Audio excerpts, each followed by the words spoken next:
Hello YouTube and welcome back one and all to another Rage video where tonight, ladies and gentlemen, have I got a special treat in store for all of you. We are going to be doing technically the first two songs from the Ayreon 2004 album, The Human Equation. It's a very storied sort of album that features, I know there's meant to be like, oh god, I know there's somebody from Opeth is apparently in this collaboration, and also the main character is played by James LaBrie from Dream Theater, and that is right up my alley because aside from that, there's very little I actually do know about this album. There's very little I know about Ayreon, and there's even less I know about the album, The Human Equation. So I suppose the thing we're gonna do, and because like the first song is only 90 seconds long and the next song is about 8 minutes, we're just gonna do these two both together because it should give us an idea about the general story sort of plot that what's meant to be going on. We'll find out all this together. So if you guys want to check out the original video for yourselves, links will all be in the description down below. Let's begin. Day 1, Vigil. In 3, 2, 1, and... Oh, it starts in a hospital.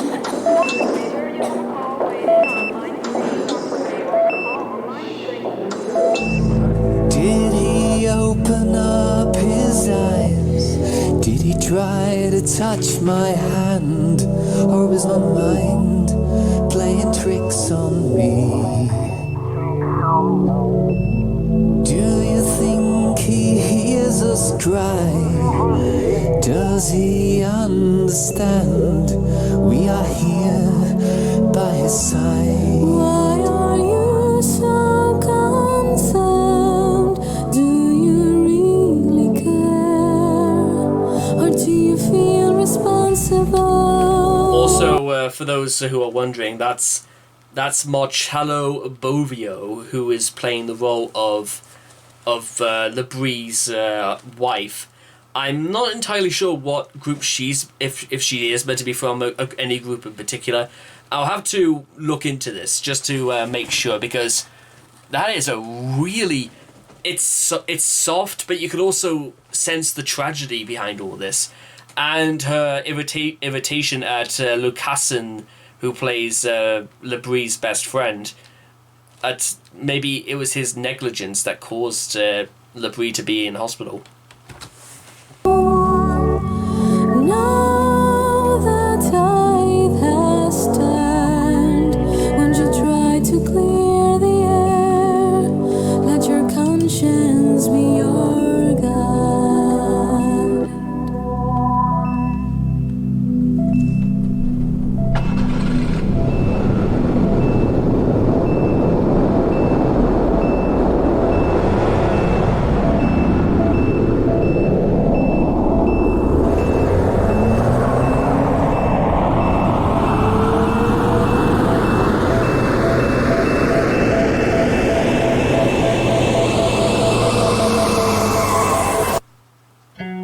I can't move, I can't feel my body.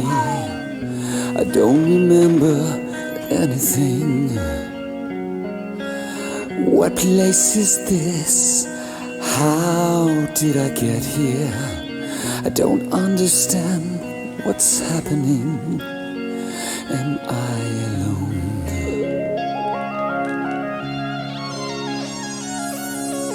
You've been deserted, everyone has left you. You know it's always been that way. Those frantic years, the people you've neglected, now the time has come to pay. You're alone. No one here is dancing to hold you.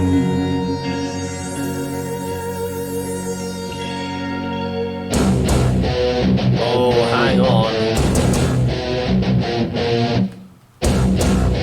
Wait a minute.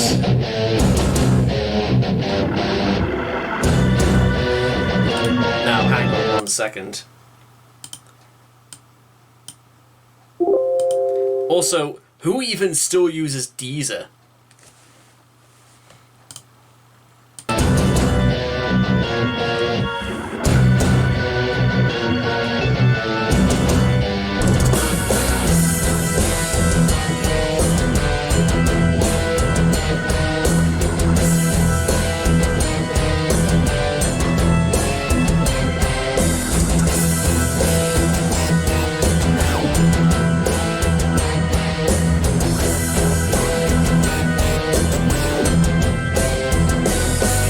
Is this a dream or is it real? Sometimes the dream becomes reality, but I don't know what to feel. Then I will guide you through this haze. But who are you? Why are you here? I am you and you are all of us. I can't speak, my mind ain't clear. Then I will free you from this haze. Can't you feel it burn deep down inside? Won't you ever learn? Don't try to hide. Can't you feel it burn scorching your soul? A wounded man's desire out of control.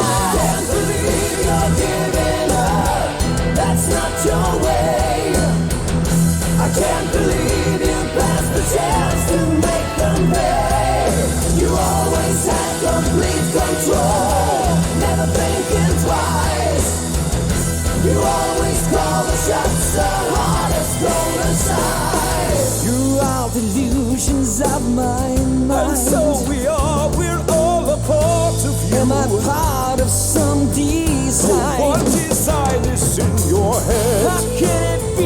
You look so real. We are as real as you imagine. I can touch you, I can then feel. Take my hand and follow me.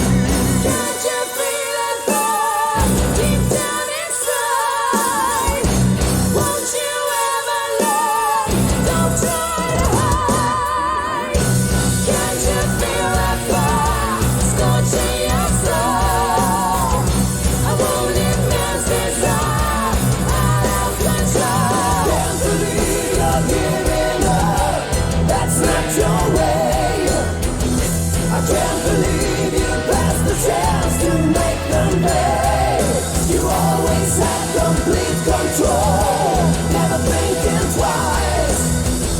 You always call the shots, the hardest from the sides.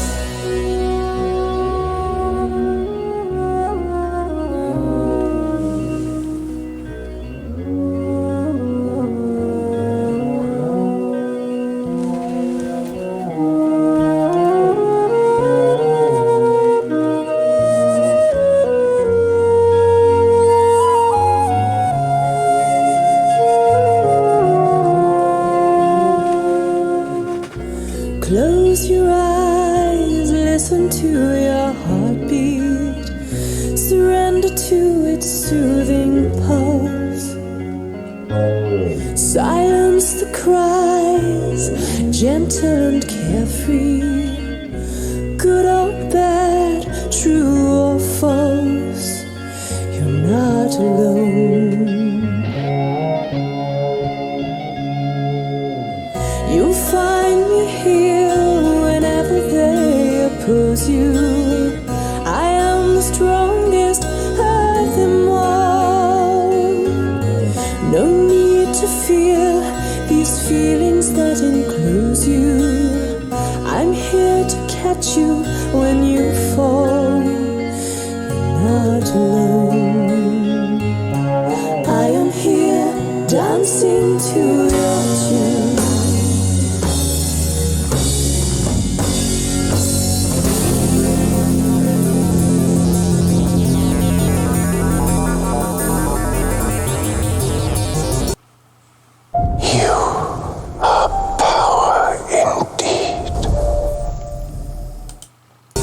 Again, why would anybody think about putting a poor... Are you hearing this, guys? Like, this is just this is beautiful stuff. I wish there was any other way I could put it. It is, but it isn't. It's just it's like an all-star cast of symphonic metal. Put this... I mean, I don't know much about Ayreon, but I've just heard a lot of them.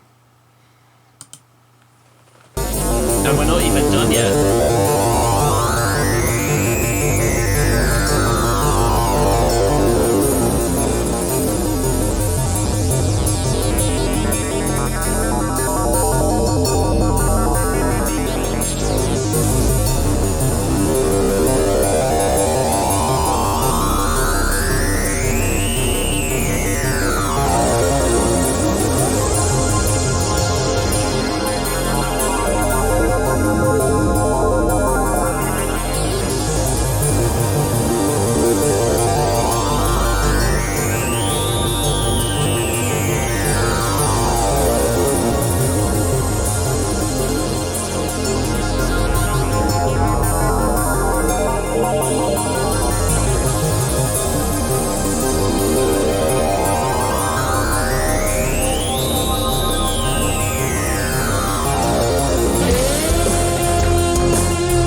Guys, I'm sorry, but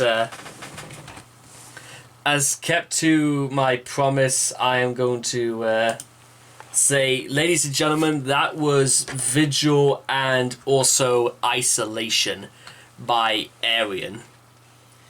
Day 1 and Day 2. Day 1, learning to come to terms with this man's untimely accident, and Day 2 coming into the time where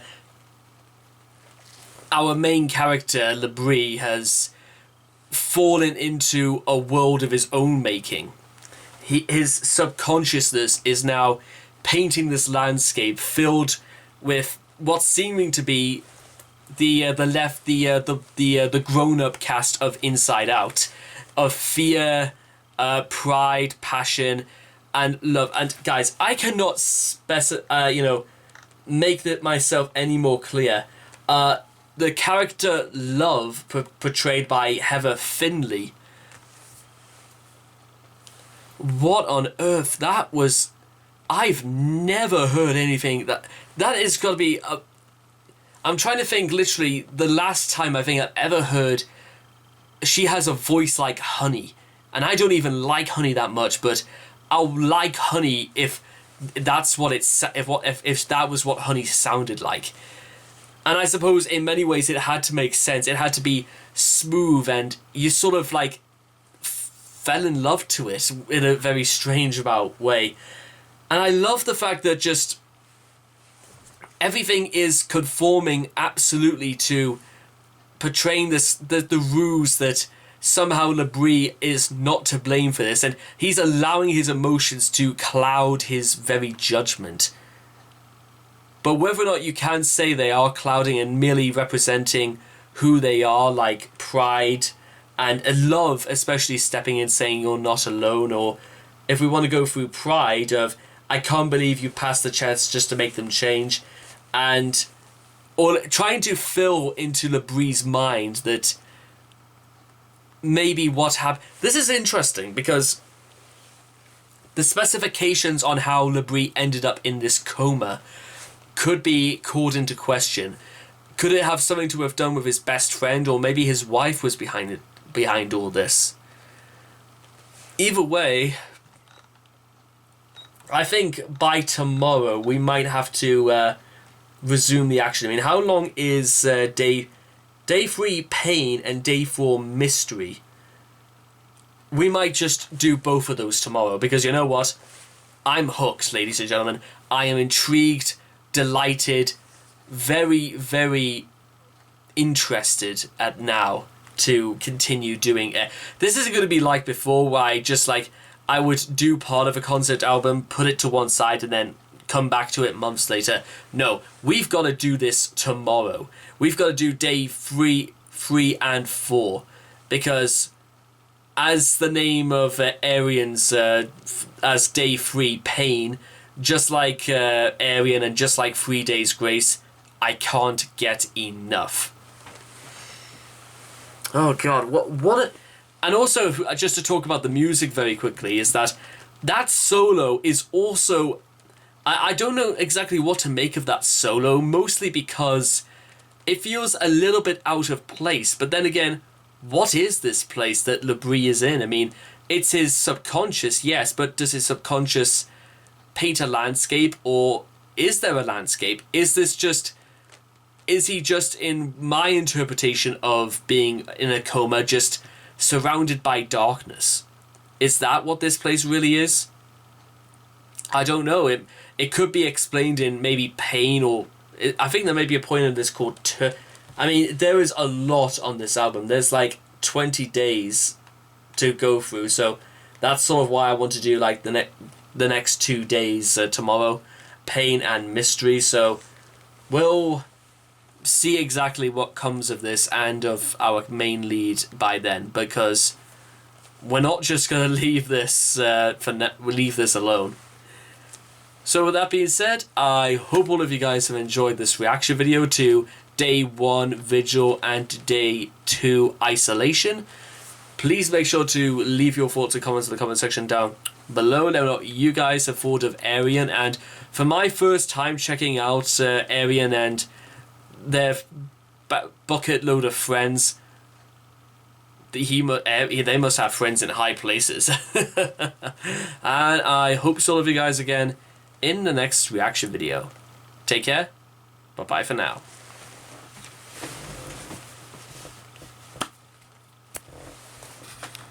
Hello YouTube, and welcome back to another Rage video, and welcome all of you once again to day 3 of Ayreon's Human Equation, where last time we discovered of James Labrie's tragic, well actually the accident, we haven't really been told exactly what the accident was or who was responsible or the circumstances behind it.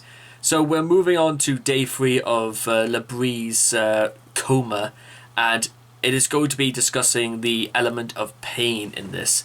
Now, in case you're wondering what's going on over here, I'm trying to specifically look for, because I know fine well that Ayreon, among many things, they include various guest singers and performers into this album. But I've got to make sure to find out, because I think even we were told about what was going down with pain, and apparently the internet has gone completely bust.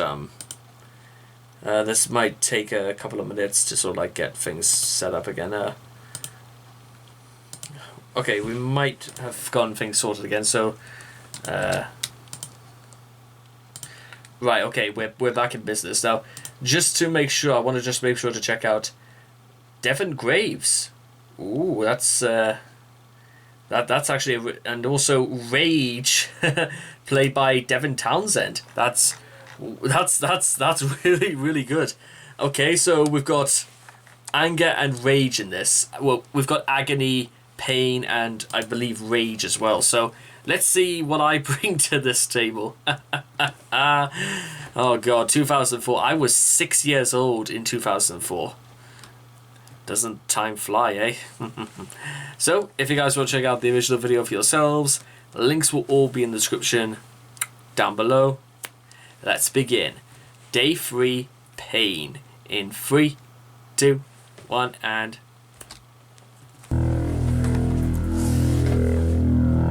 starts off on kind of like an Orion sort of note. That's a bit interesting, I guess.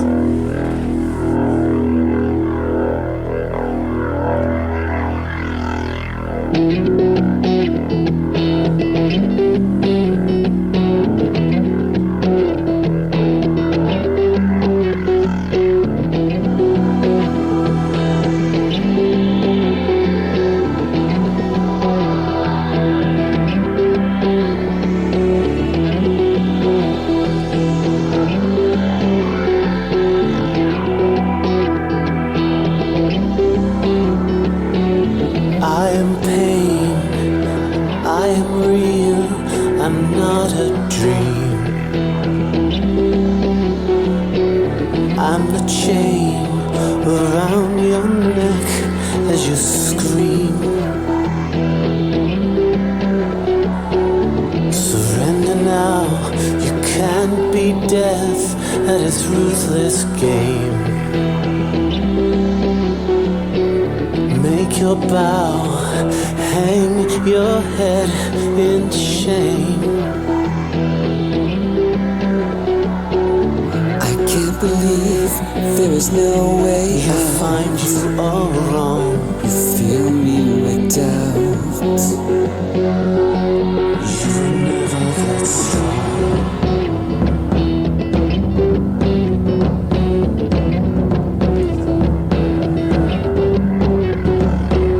I am pain. I am the wound that never heals. It's all in vain. No compromise, no deals. I find it quite interesting with this agony's description of it's not just pain, it's insufferable pain.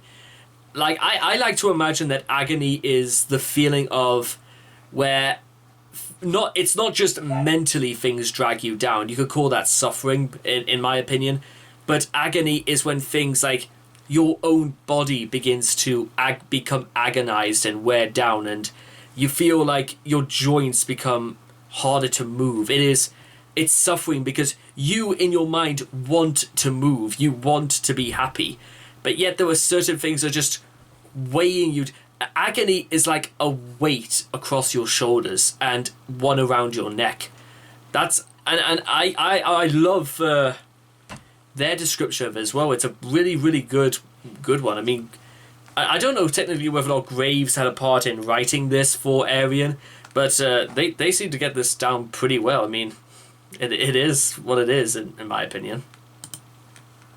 I can't believe this is the end. Written in stone. Where are my friends? You have always been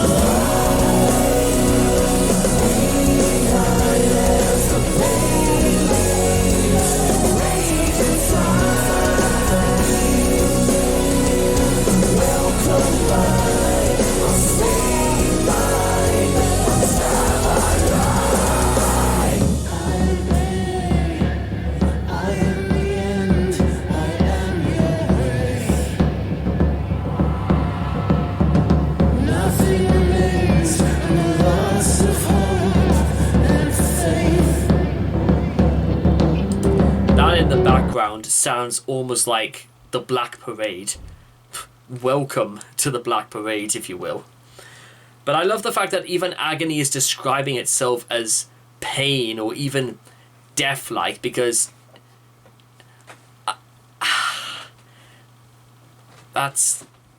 there's a lot to be said in that. I'll be honest.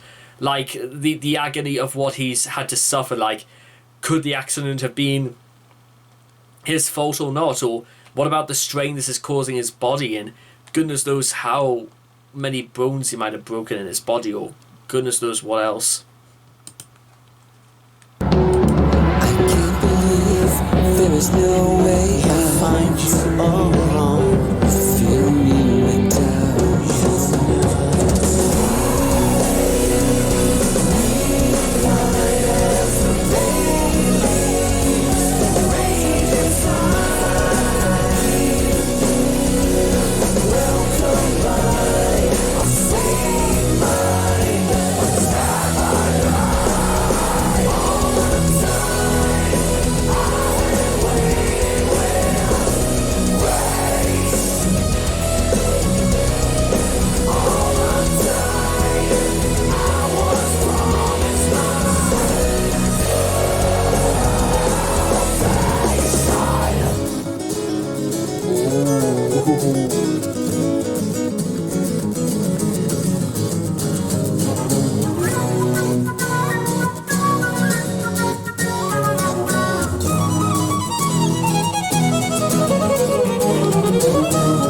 I can't accept this, we will find a way out of this cesspool of doom and dismay.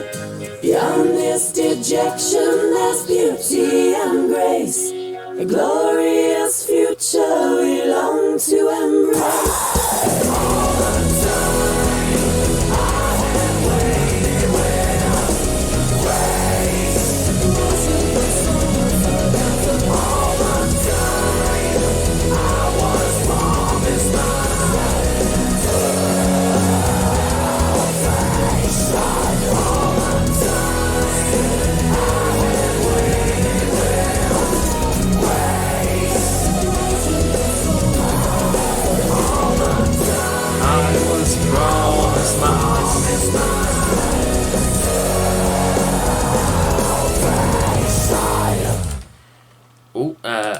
There we go, just stop that right there. Okay, ladies and gentlemen, that was Day 3 Pain by Ayreon. This album, I think, just gets better and better and better, and we're only on the third song of the day. Well, the third song of this album, I should say. Because, you know what's the really intriguing part now, is that I'm starting to get the impression that rage, pain, agony, love, they're not separate characters. They're all one character. They're all James LaBrie. In my mind, at least, they are all the same character. It's just possibly LaBrie's emotions or responses are sort of like out of flux, and all of a sudden he has to think in absolutes. He can only think as maybe in love 1 minute, and then we'll go back to the idea that he is just chock full of rage and agony. I mean, what's quite interesting is that agony, they go a little bit into detail about the suffering that LaBrie is going through. Rage seems to be more concerned with repeating this over and over again, almost like he has to refuel the fire to make him realize that maybe what he has was what he's lost, or what he suffered is not entirely his fault. It's as a coping mechanism is the best way I could put it. He's learning to slowly accept that however this has happened, he's got to remember this moment, and he's got to remember what he's got. The salvation is that it is beyond, because he is. It sounds almost like LaBrie is almost fueled at this point by nothing more than blind animalistic response to endangerment, rage, frustration, confusion. But then the beautiful Heather Finley jumps into us once again, and with her presence, and she is almost the light of the light of the world in this album, as far as I can work out. I can't accept this. We will find a way out of this cesspool of doom and I'm starting to think that this is meant to be Labrie's wife sitting at his bedside, trying to, because I say love because there are numerous personifications of love, as we all know. So is this love of God, a love of his wife? Is this a reassuring, hopeful message that as long as his wife is there, he will get through this? Because you can tell immediately how sharply the tone shifted whenever Miss Finley came on stage and says songs like, beyond this dejection there's beauty and grace, a glorious future we long to embrace. It has to have been like the embrace of a loved one. I think this is his wife sending a message to Labrie. But then, whether or not you want to say this goes on unheard words, because it immediately cuts back into rage. So maybe he's too consumed in his own pessimism because of what's happened to him that he can't even begin to think about love. Because was it the love of whoever caused or whatever did this to him? Was that out of love as well? Makes you wonder, especially because the next song is ironically called Mystery. So we're going to see whether or not there is going to be a reason, a plot behind this, or who else we can enjoy to the party. It'll be interesting to see how many times love does make an appearance in this album, to see if it takes on any other form, or does it appear a little bit too deceiving in the eyes of Labrie. We're going to have to wait and see. So anyway, I hope you guys have enjoyed this reaction video. Please leave your thoughts and comments in the comment section down below. Let me know what you guys thought of Day 3 Pain by Ayreon. Please also make sure to also like and subscribe to get daily notifications when my videos come out. And I hope to see all of you guys again in the next reaction video. Take care. Bye for now.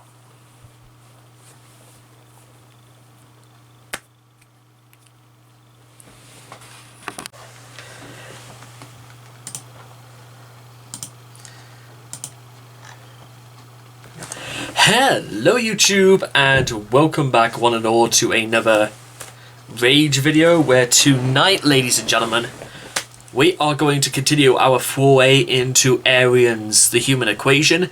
Today is day 4, and it's the day of mystery. So, as opposed to just wasting any more time, I suggest we get started. So, if you guys want to check out the original video for yourselves, links will all be in the description down below.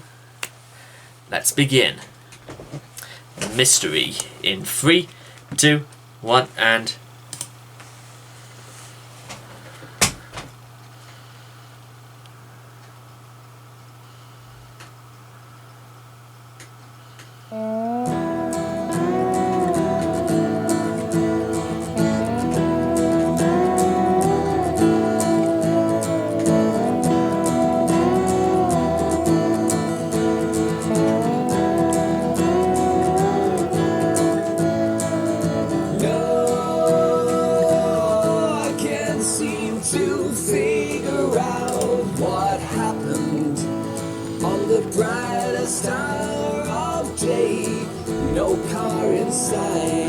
Okay, so it's a car accident, I see.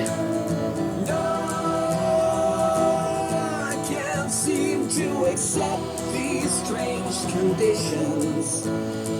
No matter what they say, it doesn't feel right.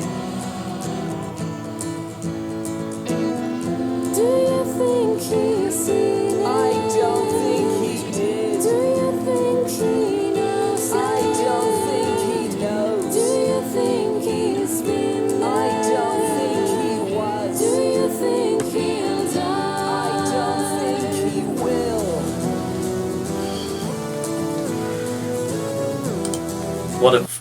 What a turn of phrasing that is. I don't think he will die.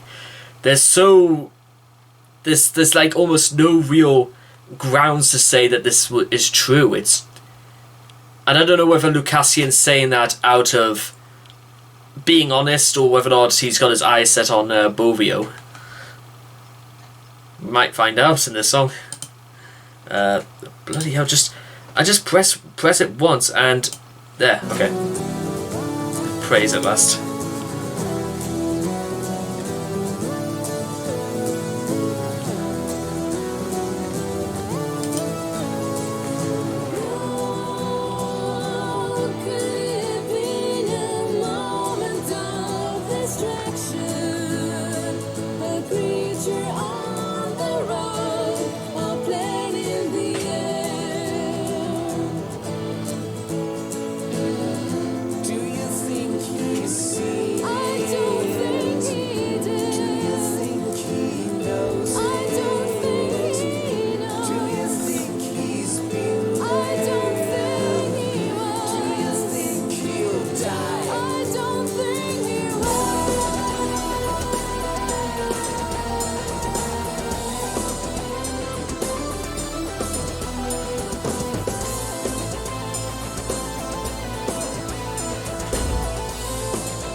There we go, I've managed to stop that at last.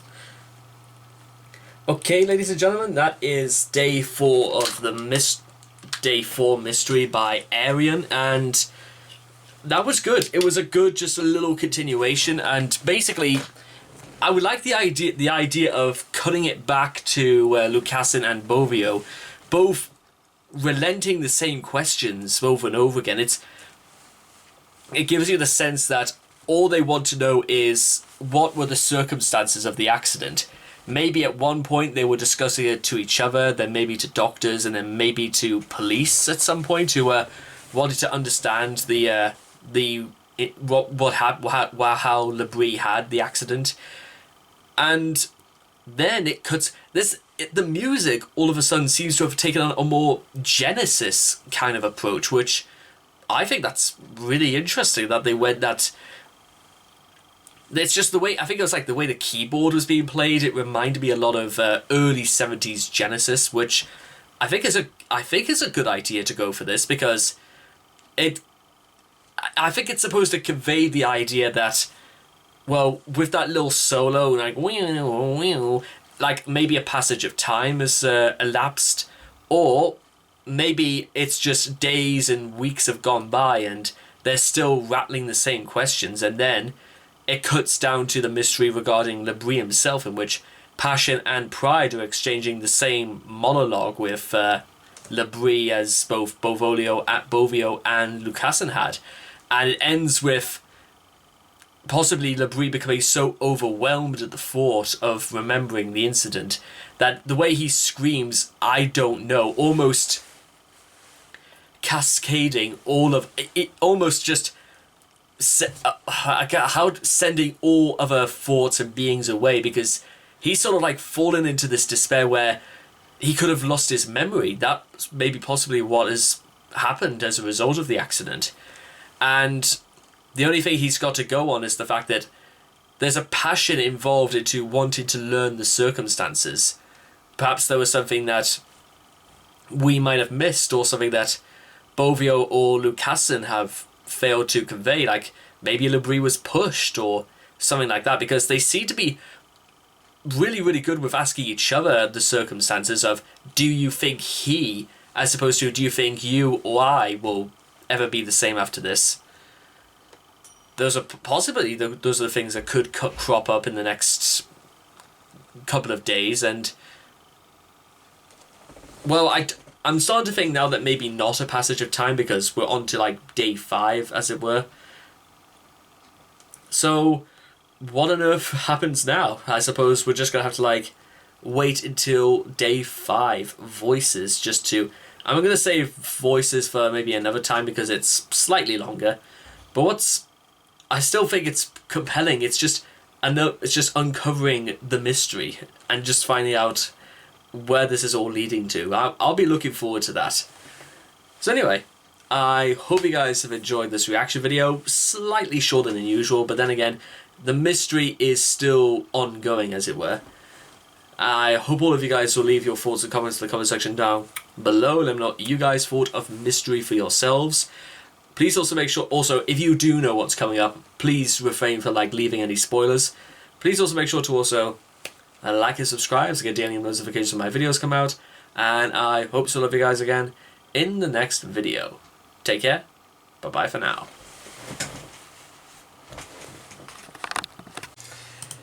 Hello YouTube, and I welcome back all of you once again to another Rage video, where we're now moving on to day 5 of Ayreon's The Human Equation.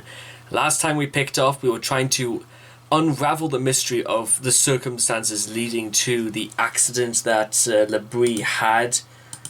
And today, ladies and gentlemen, we are moving on to Voices. So, do they come to Labrie? Do they comfort him? Do they talk to him? That's what we're going to find out right now. So, if you guys want to check out the original video for yourselves, links will all be in the description down below. Let's begin.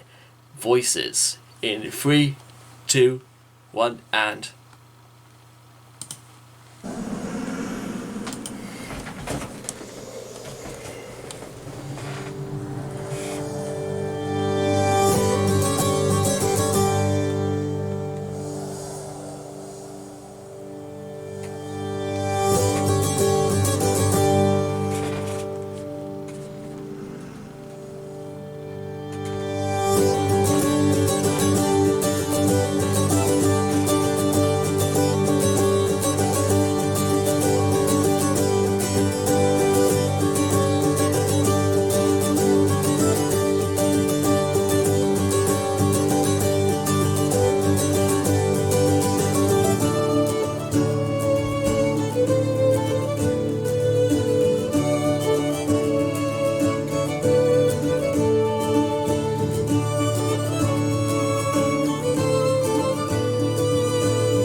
do you know what they mean?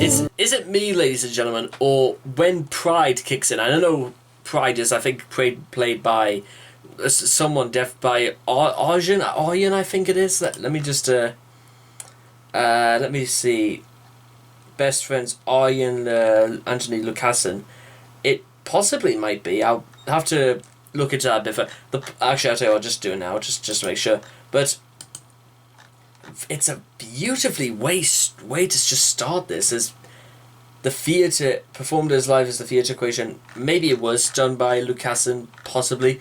The point is that the way it's open, it's like waking up onto it's like waking up on the very plains of the Phoenix Gardens in Belfast. It's got a very rich Irish flow through it. I don't know if it's through the flute or just you pick up on these things. They remind you of certain places that cannot necessarily be conveyed through ordinary means. But let's continue. Try to remember, yeah, what have you been through? What do you know, and what have you seen?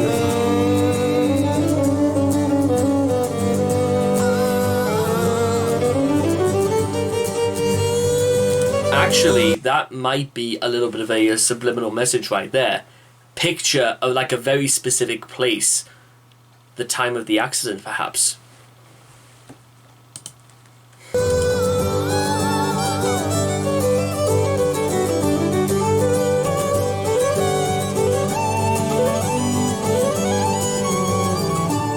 can read the thoughts they're conveying, so intense. Can you feel them too? I can't believe, yeah, it's true what they're saying. You're far too strong, couldn't happen to you. But what if there's truth in the words that they speak? What do they sing? You worry too much. And what are the questions to answers I seek? What will they clarify? Help me out, this means nothing to me.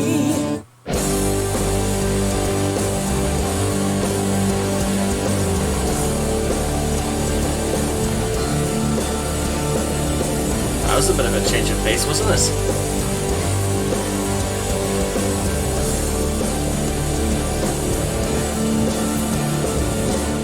Who are these voices? Where do they come from? Should we try to understand? Mere illusions, hallucinations, they might be vital to our plan. They sound familiar, they must be here to help you. All this confusion's tearing you apart. You must be patient, time is the healer. Open up and let them in your heart. Their guilty sign. I think you understand it all. You were afraid to live, now you're afraid to die. You fool yourself. You rose so high, you were bound to fall. Long for the truth, you live the lie.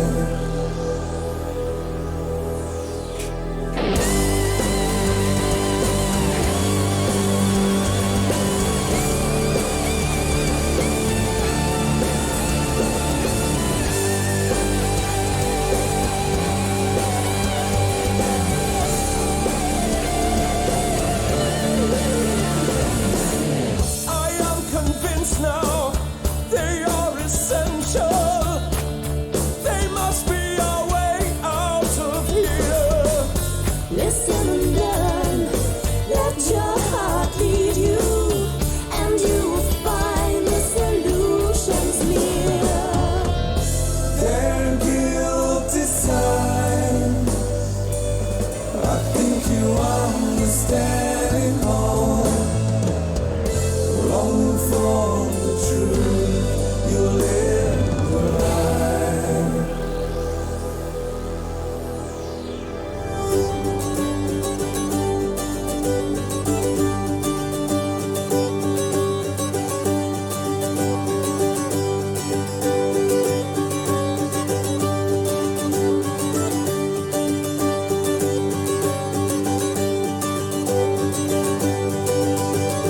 If they are right, we'll fight for survival. Look to the future, but learn from the past. Confront the danger, face up to your rival. Take a deep breath, we have to move fast. I think there is truth in the words that they speak. What do they signify? Way too much. I will find the answers to questions I seek. What will they clarify? Help me out, this means nothing to me. Yeah, you're losing your time.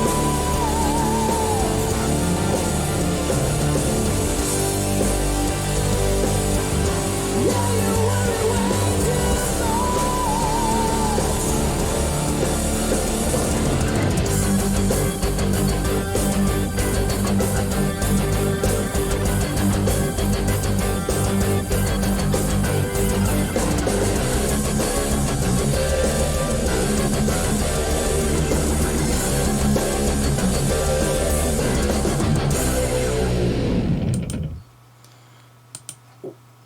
Let's just put a pause on that, and we can virtually say we're done here. Alright, ladies and gentlemen, that was Voices by Ayreon. Once again, ladies and gentlemen, there was just a lot of very compelling... I think it's very, very obvious, and like I said, I don't claim to know everything about Ayreon in the 5 songs we've done from them, but what is very clear is that Ayreon, and this is what the great thing about concept albums can do, is that if they're going to put a story into the medium of music at all, then they have to in some way comply to all the benefits that and all the worlds that can be created through the medium of the written word. And as a result, Ayreon strikes out at painting this very, very miraculously put together tale of... So far, it's kind of been more of a bit like a mystery with elements of tragedy and hope thrown all together. Because now, like, reason, pride, and love make more of an effort to worry that get themselves in, and perhaps pride in continuously to adhere to Labrie, saying you worry too much.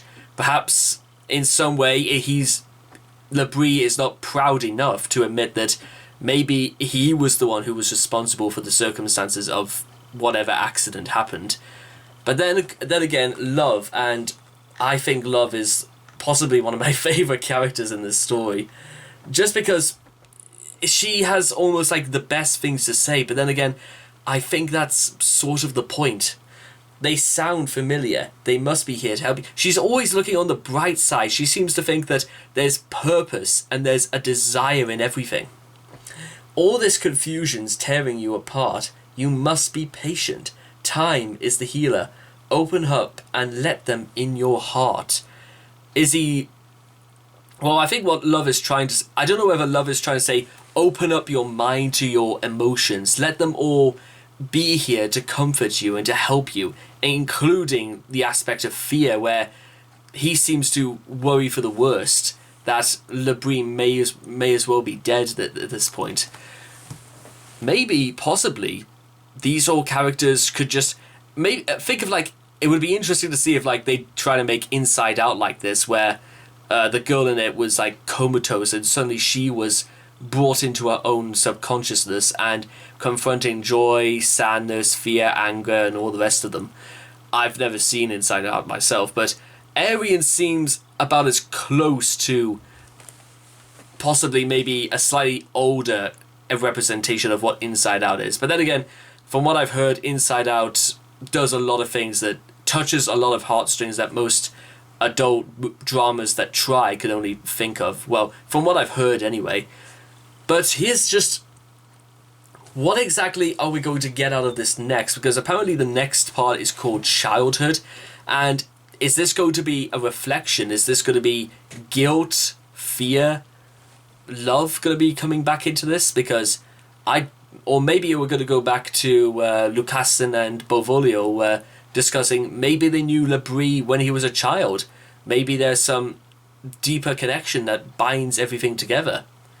Maybe it fits into looking back, looking to the past, or looking to maybe what could have started the accident. Maybe Labrie in some way thinks that this was no accident and this was intentional. Possibly.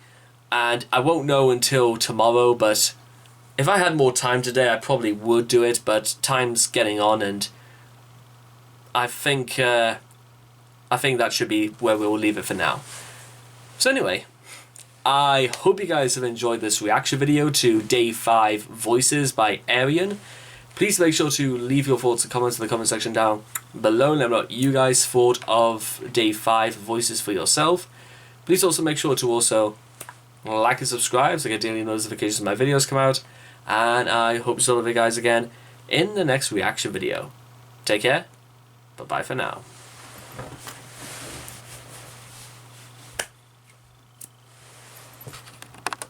Hello YouTube, and welcome back this evening to another Rage video, where tonight, ladies and gentlemen, we are taking into account of Day 6 by Ayreon's The Human Equation, adoptly named Childhood. Now, we're going to see exactly maybe what took... We're going to almost take this back to almost the very beginning. Because I thought to myself a little bit that why would we want to be discussing Labrie's, or at least the character he portrays, his childhood? What correlation does that sort of like have? Does that stem from the idea about why his feelings might be repressed? It's the only thing I could possibly think of, but we're going to take a look and find out for ourselves just what the cause and effect is all about. So, if you guys want to check out the original video for yourselves, you know what to do. Let's begin. Childhood in 3, 2, 1, and...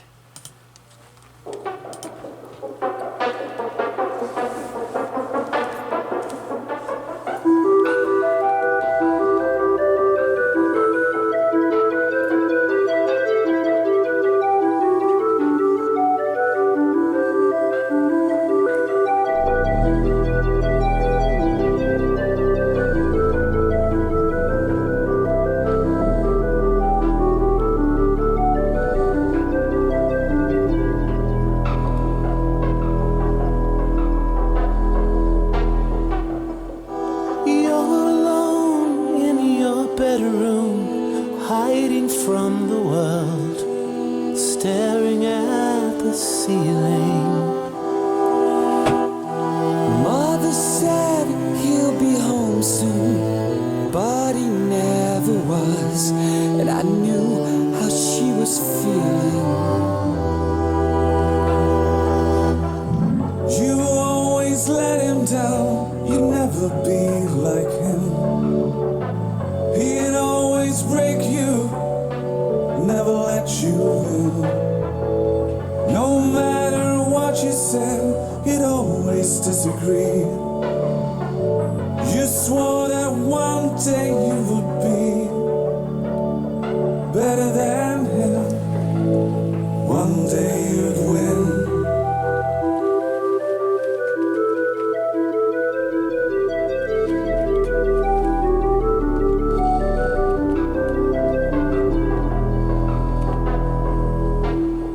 You're hiding out in the cellar, aching and ashamed, covering up the bruises. And then he would tell her how I tripped and hurt my head, how I'd always be a loser. You always let him down, you'd never be like him. He'd always break you, never let you win. No matter what you said, he'd always disagree. You swore that one day you would be better than him. One day you'd win.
You're all alone in your bedroom. How could you learn to care when nobody cares for you? Mother said he'd be home soon, but he never came.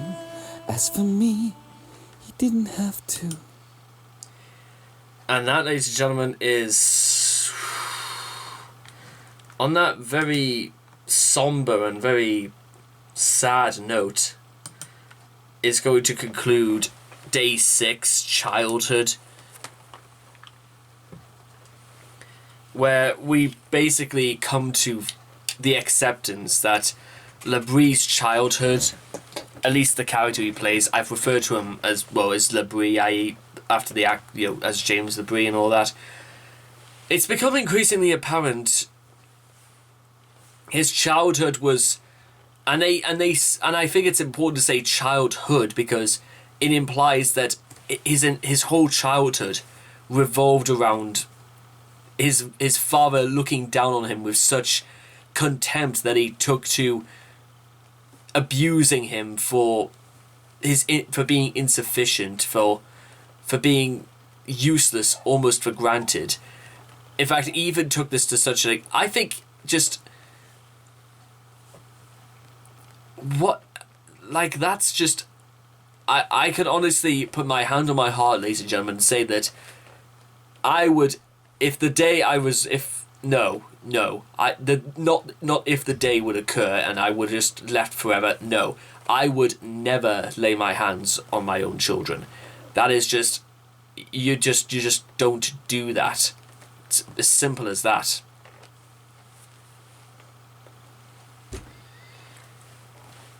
And what relevance, maybe this is, I almost want to get the impression that the whole point behind these, because goodness knows what is the next part of this, by the way. Well, technically, the next part is like separated into two parts because day 7 is only about 2.5 minutes in length, and then day 8 is only about 4.5. So, day 7, hope, and then school. Meaning to, what I can only amount to is that something, like, I've always been the one to say that, following from the story of Pandora's Box, is that Hope was the very last sprite to be released from Pandora's Box, because it was as a sign of mercy by the gods that Jupiter had plagued the earth for no particular reason, and that Hope was in place so that whenever tragedy occurred, it would be there to put things right again, or to believe that there is still another day to come. And I think, especially in a period like this, where as of today, the UK has officially surpassed the 100,000 death mark as a result of COVID-19, and maybe you could say this is in times like this to families who are grieving, families who have been purged by the virus.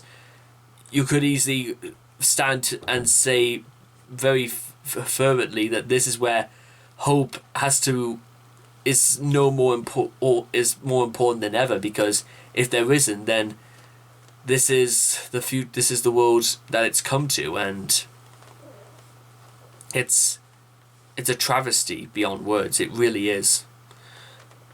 But I couldn't even begin to sit here and begin to imagine to myself what on earth my life would have been like if I was beaten as a child, or goodness knows what else, because that is just sounds like absolute hell.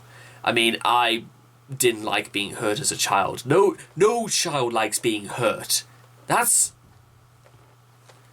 because of the pain that just ensues, especially at a young age, is just unbearable for words to even put into words. And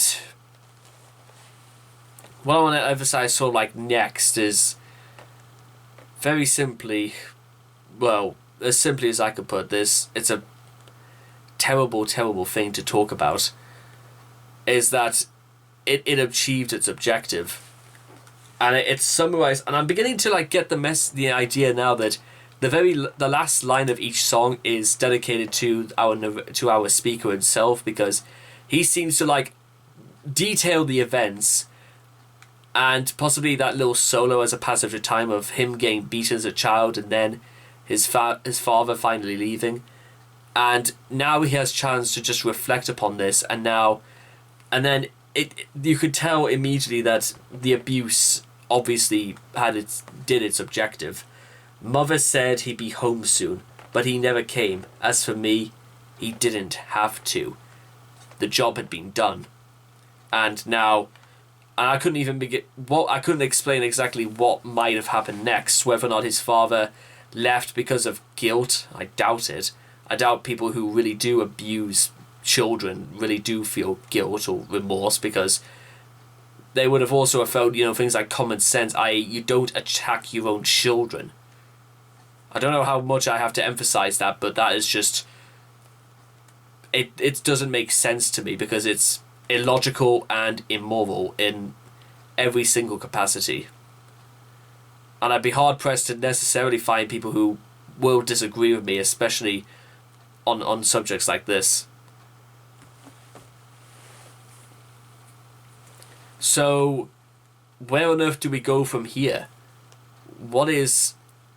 Having a whole day to reflect on that, that must be like a nail through the heart. It really must. Still, like I said, tomorrow we're doing hope and school, so maybe there will be a turn for the better in all this. It's not so much life before his eyes, it's life slowly replaying itself in his head up until the event of the accident, perhaps. So anyway, I hope you guys have enjoyed this reaction video to Day 6 Childhood. Please make sure to leave your thoughts and comments in the comment section down below. Let me know what you guys thought of Childhood by Ayreon.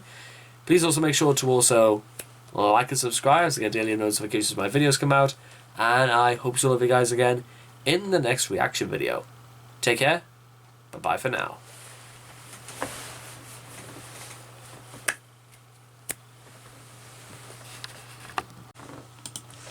Hello YouTube, and welcome back this evening, ladies and gentlemen, to another Rage video, where tonight, ladies and gentlemen, we have got a lot to pack into tonight. So we're going to start by getting a sharp move on to Day 7, Hope. And, well, without any further ado, because of how short Hope is, we're going to do both Day 7 and Day 8 tonight. Because there's still, like I said, there's a lot to uncover, and no time like the present, as they say. So, let's get started, shall we? Let's give it a whirl, shall we? Day 7. In 3, 2, 1, and...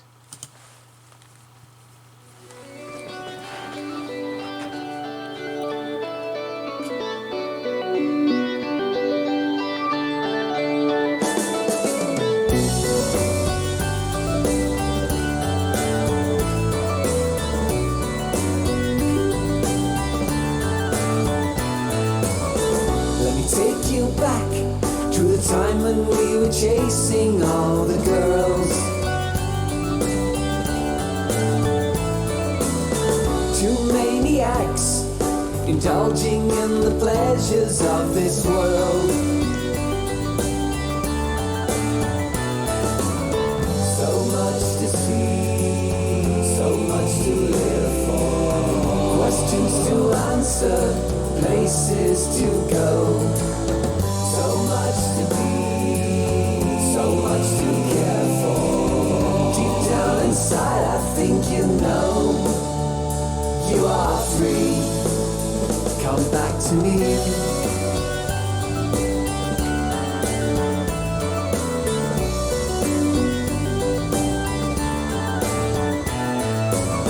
Look ahead and see, there's still so many borders we could cross. Just you and me, making up for all the time that we have lost.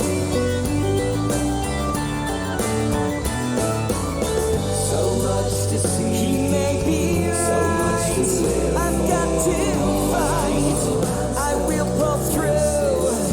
Take me with you. So much to be, I will not break. So much to care for. I must awake.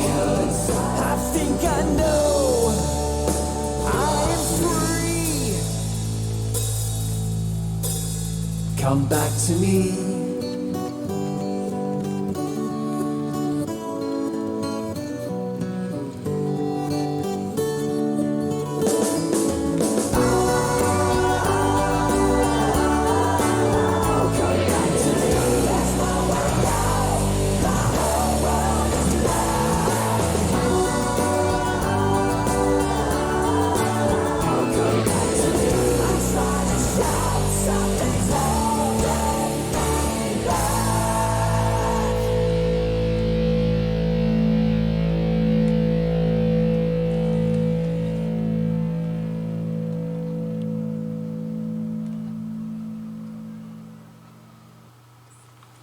Say hello to the network. We're going to play Childhood very, very shortly.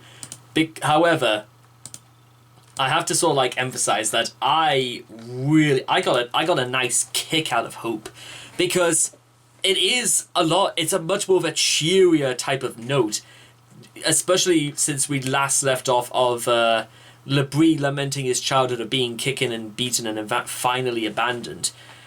It gives you the impression that I don't know whether or not Labrie's best friend is coming to Labrie in his dreams, or whether or not Lucassen is now the best friend, is talking to the audience and trying to incite Labrie on this journey, and they're now crossing paths. It's curiously disarming, because I had reservations before about Labrie's best friend being the reason behind the accident in question, but maybe maybe there's still causes for me to believe that it could still be the case.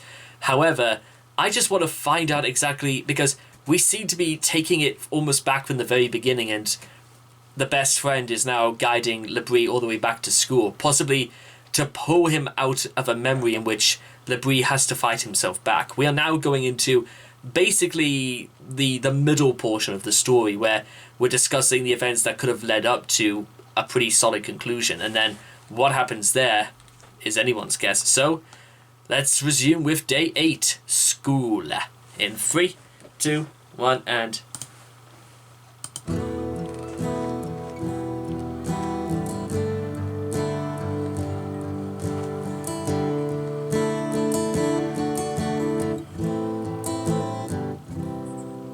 It's time to leave your sheltered cage, face your deepest fears.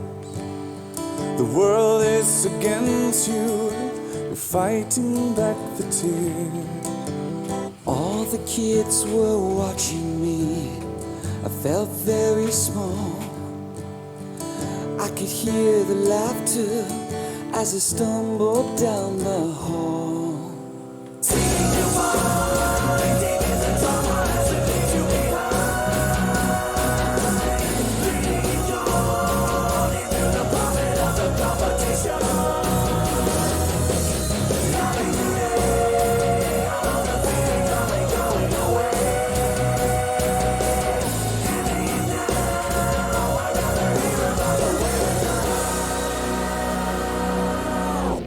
The bigger boys, they beat you up. Out here you cannot hide. Wow, and I thought the transition in Pisces was something to behold, and Ginger just... Well, Ginger is a completely different kettle of fish to begin with. But Ayreon... Wow. They're certainly... They are... In terms of passion, in terms of a build-up... Ayreon can just about go toe-to-toe with the likes of Arch Enemy, Ginger... Oh god, even Slipknot for that matter. With the kind of beautiful melodies you would hear in Emerson, Lake and Palmer, maybe a bit of Gentle Giant, even some Pink Floyd thrown in for good measure. Friends to help you, no father at your side. I swore that I'd get back at them, but I was just a kid. One day I'd show them I wouldn't rest until I did.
still acting like a kid. Then I showed them, but when I had, I could not quit.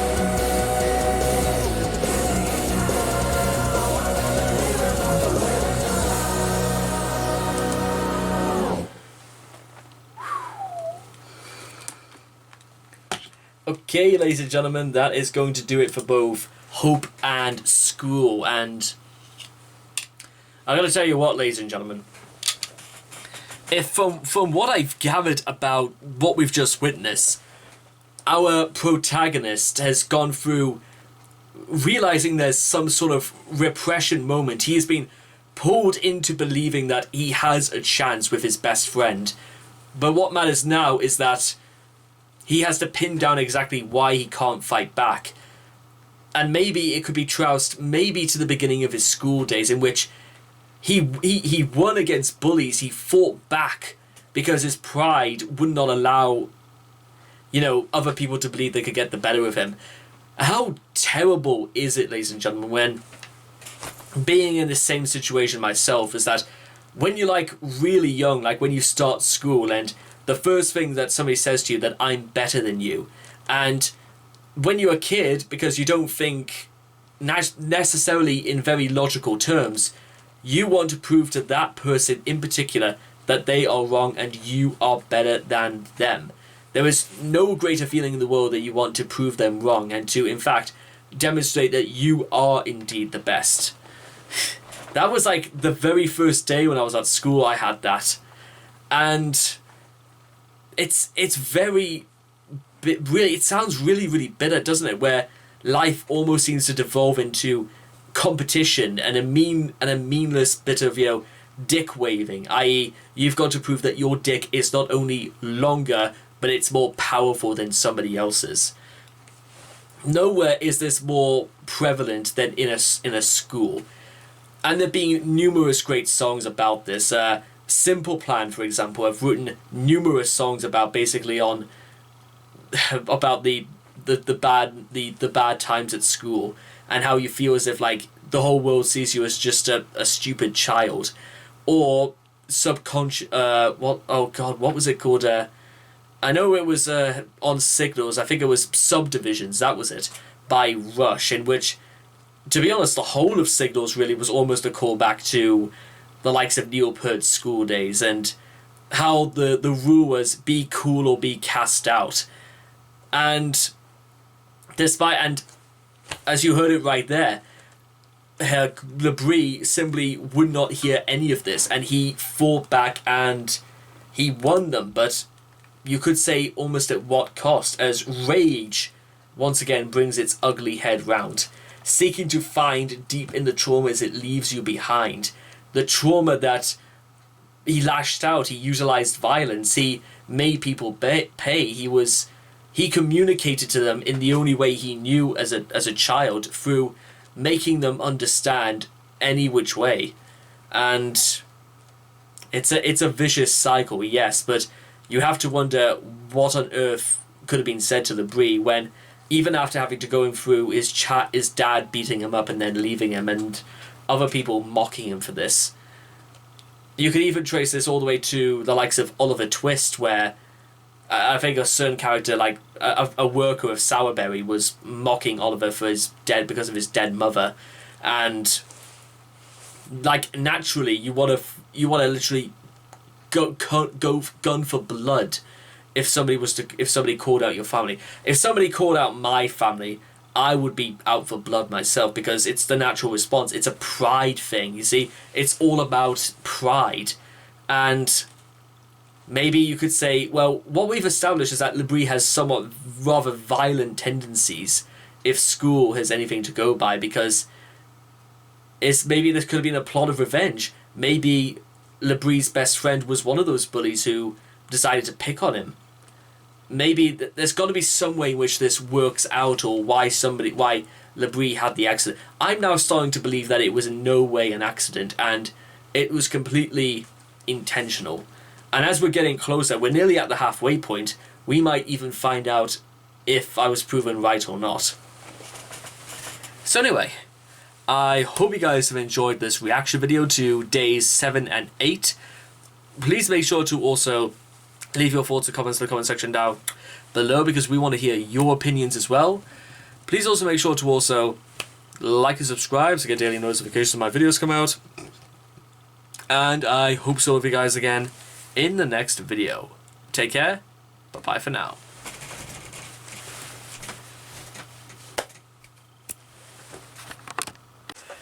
Good evening, ladies and gentlemen, and welcome back to another Rage video, where tonight, ladies and gentlemen, we are going to be proceeding with day 9 and also doing day 10. We'll be officially halfway done with the human equation once we are finished with memories. But before we get to memories, there is a short little instrumental called Playground we've got to navigate first. And considering we've just left off of Labrie basically beating up, it's implied, his bullies and adversaries in school, we're going to find out exactly. Also, did he beat them at, I think he I don't know if they specifically said he beat them at a young age, but maybe we could imply this is also quite early in his life. So we're going to wait and see to see what exactly the consequence of this is going to be. So if you guys want to check out the original videos for yourselves, links will all be in the description down below. Let's begin. Playground in 3, 2, 1, and...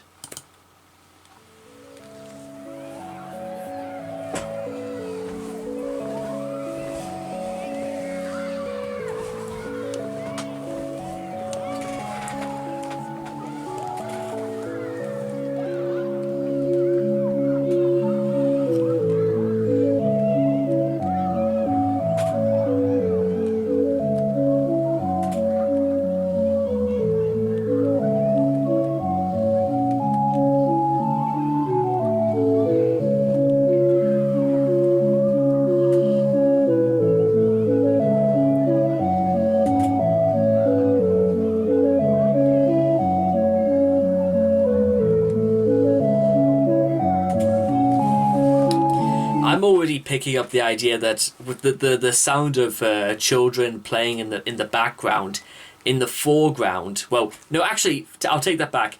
The children aren't playing in the background; they are playing in the playground, and our hero is just by himself. He's very in a somber sort of mood, as if like regret is sort of like settling itself into maybe thinking what he did was a bad idea, because while the children are playing in the playground, in the background as it were, in the foreground, Labrie has cemented himself as almost the thing he hates, those bullies, because he utilized violence. A cowardice sort of remark, you might say.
think it's fair to say that almost Labrie was taking this time to enjoy his fantasy, as it were.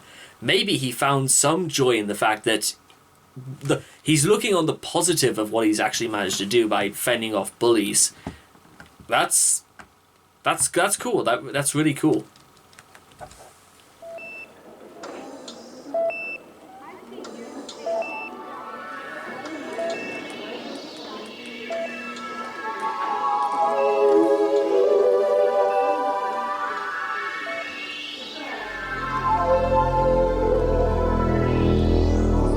It's been 10 days. It shouldn't last this long. The doctor's mystified. Nothing's physically wrong. But maybe in his head, he's struggling to survive. Would it help if we talk to him, bring him back to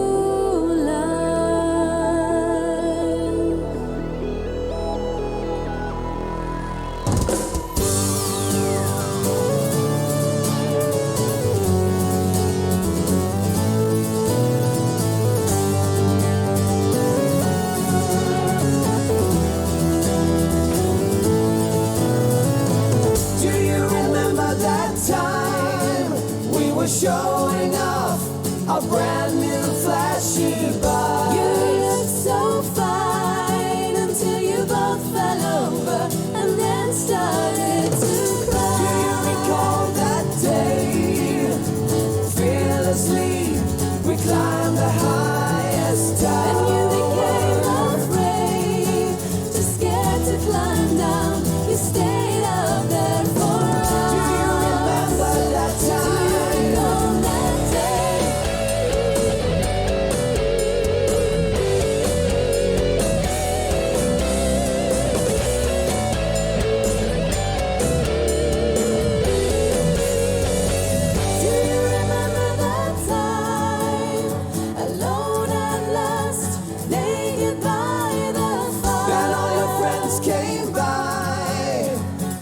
In the room and you had no time to hide. Do you recall that day you proposed to me and fell down to your knees? You didn't know what to say, so she knelt down too, for she thought you lost your keys. Do you remember that Do you recall that day?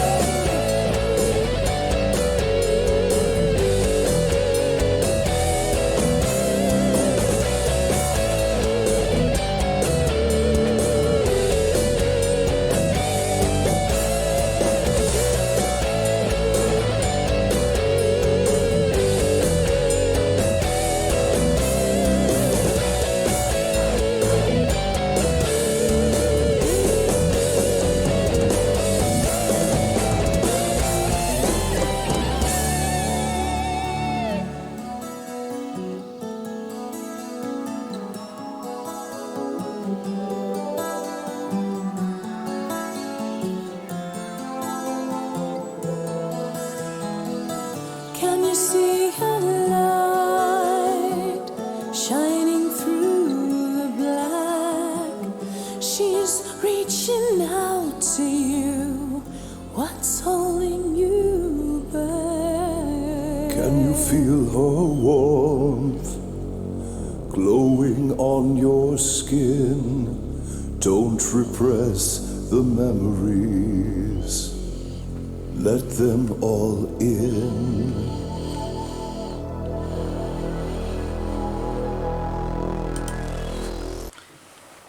Wow. Remind me why exactly I'm stopping.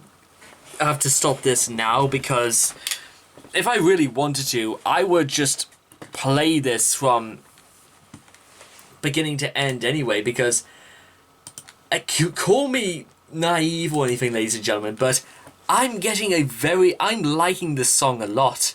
Well, no, not this song, this album, this story of just perhaps after all these years and all these memories, all Labrie wants is just time to sit by himself, maybe it's just time to, you know, maybe reflect on his life. And it's beautifully the way it's composed, don't get me wrong, especially when Love and Bovolio are doing this beautiful melody together, and then look, his best friend and passion, everything comes in together to make it sound like Labrie's life was as wonderful as it can be. And interestingly enough, they mentioned that he suffered no physical harm in the opening, which now is starting to lead me to believe as to exactly what happened.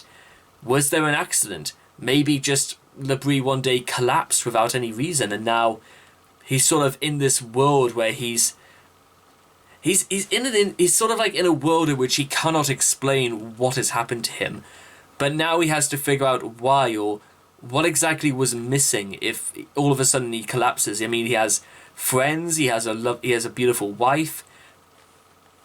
He's had a bad upbringing, but you know what? It's gotten better, and the music seems to have just like become more upbeat and more striking as a result. So what exactly is missing from this equation? What exactly is wrong with Labrie? What is it that's caused this terrible thing to occur? What is it? And why has he been out for so long? I mean, is it got something to do with the passage of time? I'm trying to work out exactly. I mean, obviously the days is meant to be representative of how long he's been in this coma, but why? Why has it been going on this long? I mean, does that play a factor into any of this, or maybe it'll be explained when we come back tomorrow, because I want to find out just what the hell is wrong with this guy, or what the hell any of this has got to do with. I want some answers, to put it bluntly, and hopefully, because we've got 10 more songs of the Human Equation to go, we might just get there. And I cannot wait, ladies and gentlemen. And hopefully you guys will be here very sharpish to see what goes down. So anyway, I hope you guys have enjoyed this reaction video to both Day 9, The Playground, and Day 10, Memories. Please make sure to leave your thoughts and comments in the comment section down below. Let me know what you guys thought of the songs in question by Ayreon. Please make sure to also like and subscribe to get daily notifications when my videos come out. And I hope to see you guys again in the next video. Take care. Bye-bye for now.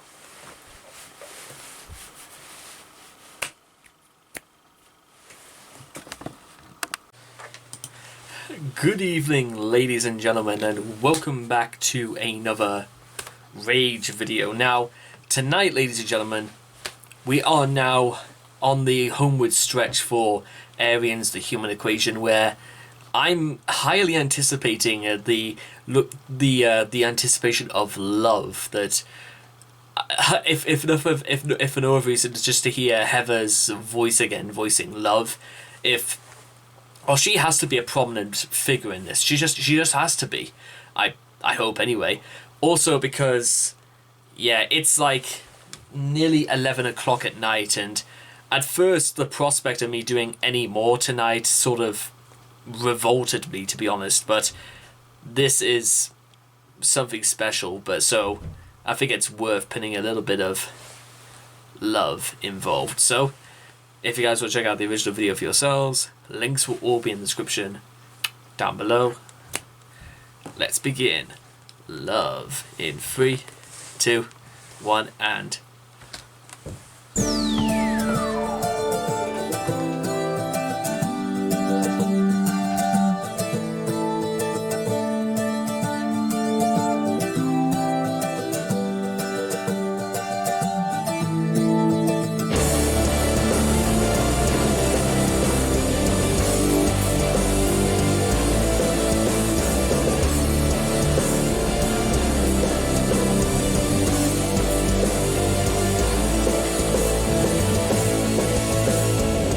Friday night, I had a few.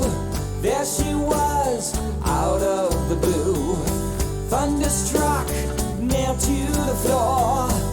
I couldn't move, couldn't talk anymore. Of all these guys Yes, it's you she desires. Secretly, her heart is on fire, waiting for you to ask her to dance. Go ahead and make your move.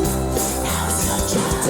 Do it right, we ain't got all night. Do it now, I think you know how. Let it out, now don't mess about. Let her in, let the party begin.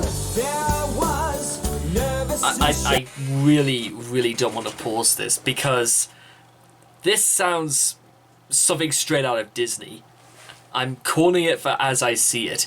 This is just made specifically to be in a Disney film.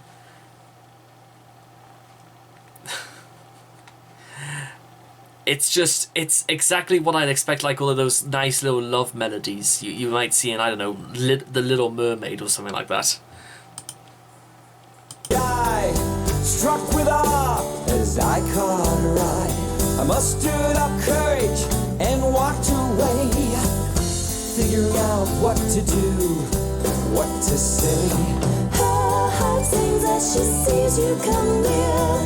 The music fades, the crowd disappears. She weeps in silence as you pass her by, and she's wondering why. Oh, why? Do it right, we ain't got all night. Do it now, I think you know how. Let it out, now don't mess around. Let her in, let the party begin. Remember your father, well, you're just like him. Nothing but violence and fury within. Remember your mother, so lonely and sad. This will be your fate if you treat her as bad. You're afraid she might turn you down.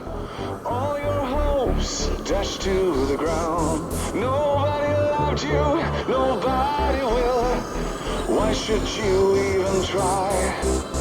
But still, Friday night, There was I no had a need feeling. to talk. There she was, We just started to walk. hand in hand. And we took the danced, floor. and we danced, and we danced.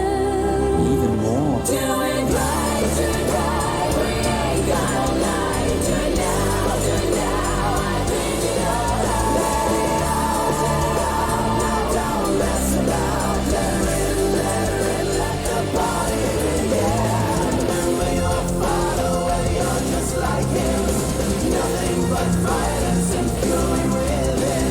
Remember your mother, so lonely and sad. This will be your fate if you treat her as bad. Do it right, we ain't got all night. Do it now, I think you know how. Let it out, now don't mess about. Let her in, let the party begin. Remember your father, well, you're just like him. Nothing but violence and fury within. Remember your mother, so lonely and sad. This will be your fate if you treat her as bad. Do it right, we ain't got all night. Do it now, I think you know how. Let it out, now don't mess about. Let her in, let the party begin.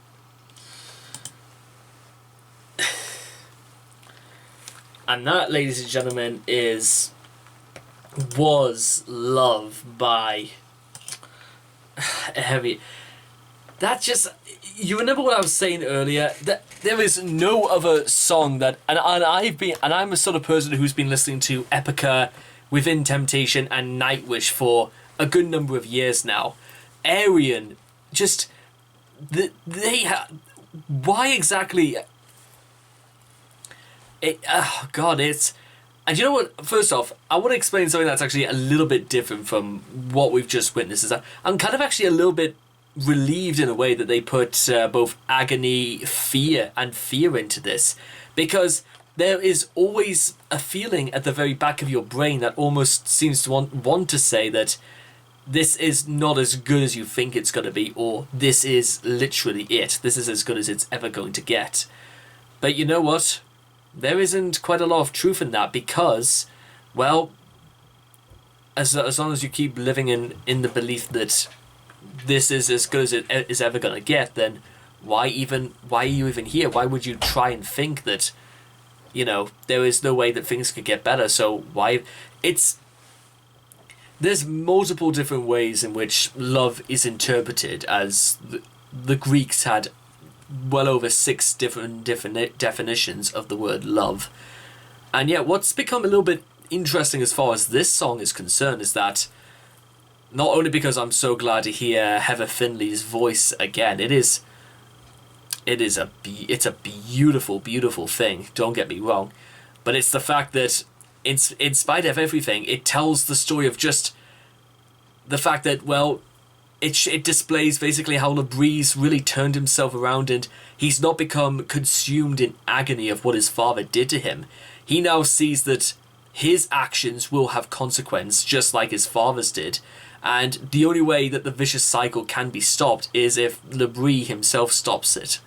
And as a result, he does not give in to fear or agony. He gives in to love and realizes that he's got to follow his pride, and his passion is now for his beautiful wife.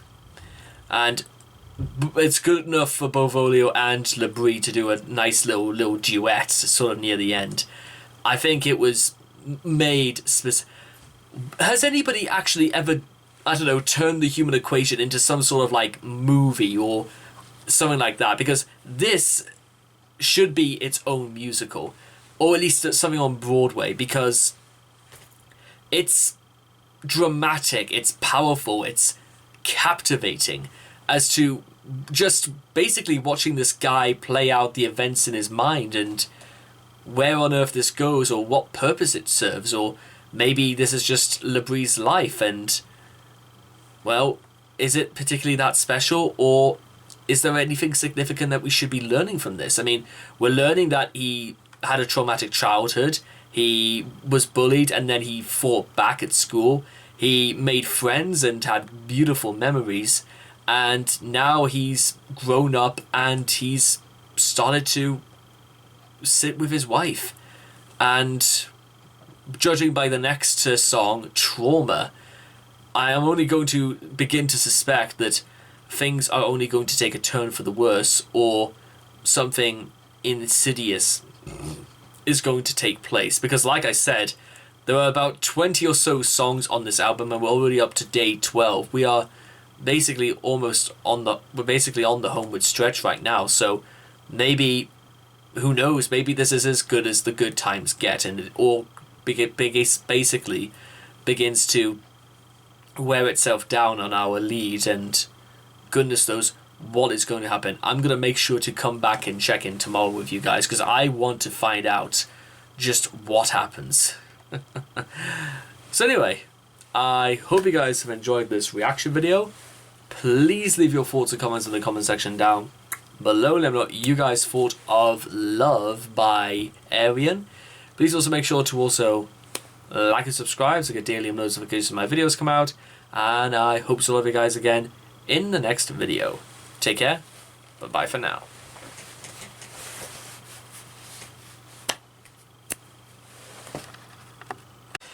Hello YouTube, and welcome back to another Rage video, where tonight, ladies and gentlemen, we are venturing onto Day 12, Trauma. And considering how long this this song is going to be anyway, I think it would just be for the betterment of everybody involved if we just got straight out to business. So, if you guys want to check out the original video for yourselves, links will all be in the description down below. Let us resume Trauma in 3, 2, 1, and...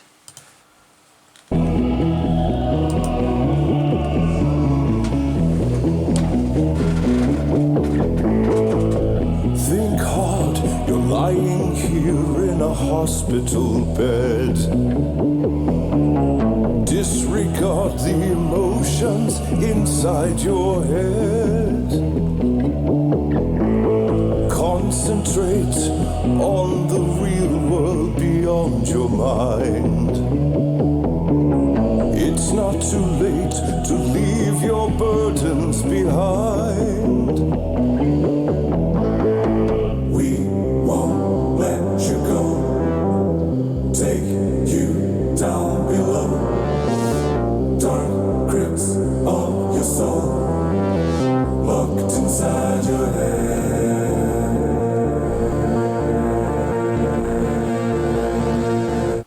You're better off dead.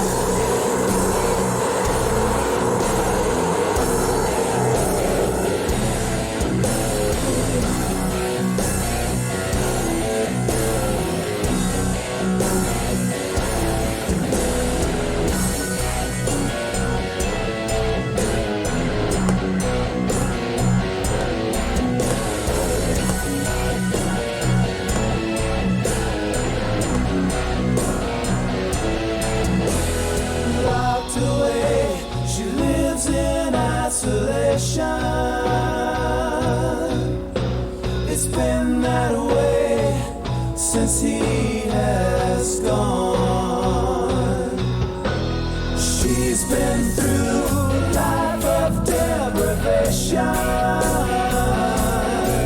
She depends on you, her only son.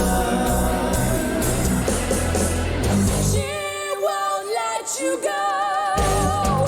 Keep you down below. Dark crypts of your soul, locked inside your head. You're better off dead.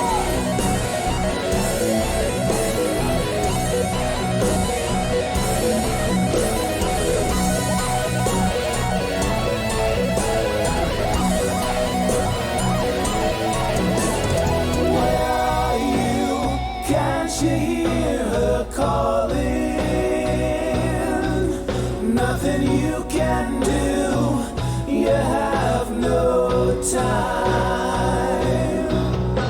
There's no one there to catch her now. She's falling. Why should you care? You're doing fine. She won't let you go.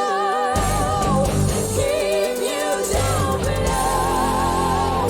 Dark crypts of your soul, locked inside your head. You're better off dead.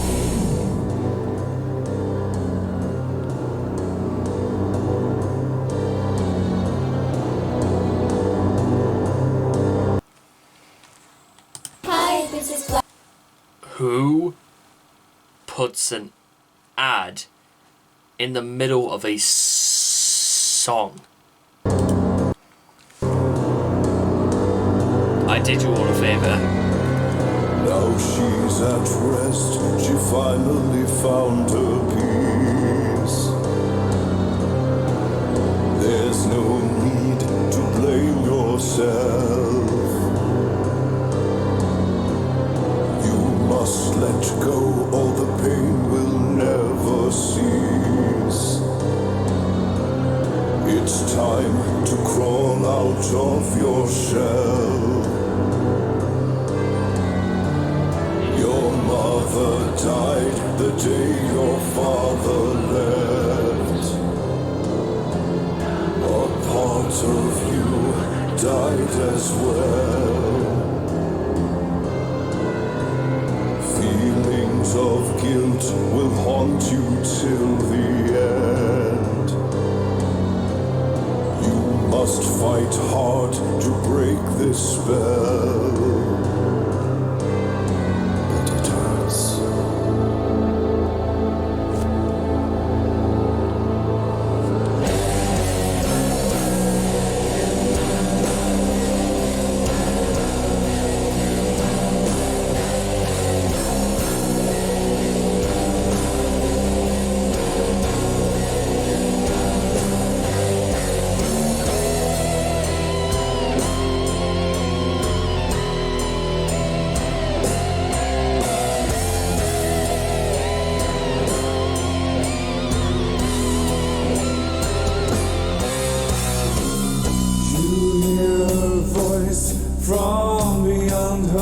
day.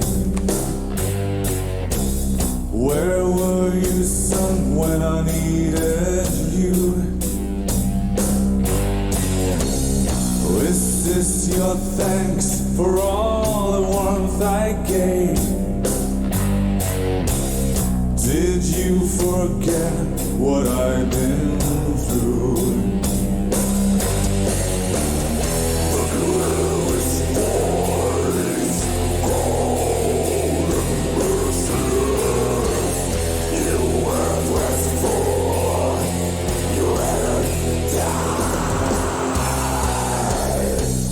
Deep within yourself, you must confess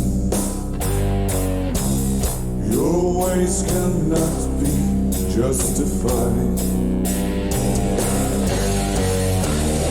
By now you realize you have to be relentless to survive.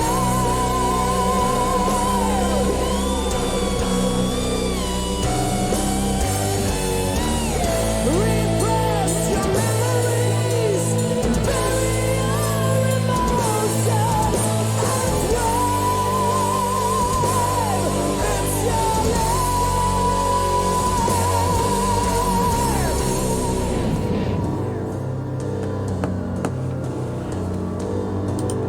I know, sorry to pause this at this crucial stage of the proceedings, but I love this dynamic. The idea of the emotions starting to play off each other and trying to force their opinions down Labrí's throat about why or what he should stay alive for. Fear using its tactic of almost making Labrí feel guilty about the fact that if you are alive, at what expense, or why should the fear of maybe you should not be the one alive at all, it should have been your mother. And then passion seems to also interject as well with exclamations of you'd be better off dead, because what love is there of Labrí? I mean, does this hint to stuff that happened immediately before the accident took place? And then when you hear reason coming in, and he kind of just says it as it is, that what happened to your mother dying immediately after your father left was not your fault. I mean, you were too young to know the difference. You were caught in the middle of a horrible, horrible dilemma. So why should it matter? Why should it be? So you shouldn't be suffering through it, but the pain is still there because this is his mother we're talking about. I can get behind that. I can get behind just about every aspect of what's going on. Even through the way the music just thunders in places and then crackles in others, implying well, who are we supposed to follow? Who are we supposed to acknowledge is the voice of reason? No pun intended.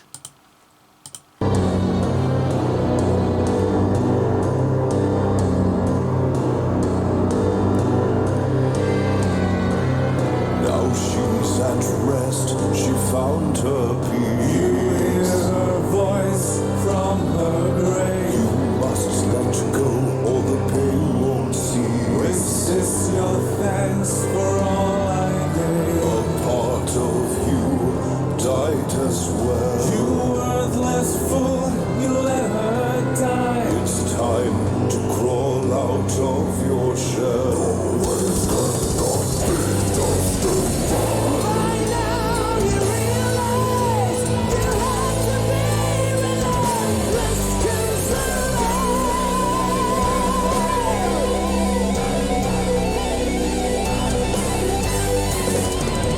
Repress your memories, bury your emotions, and thrive.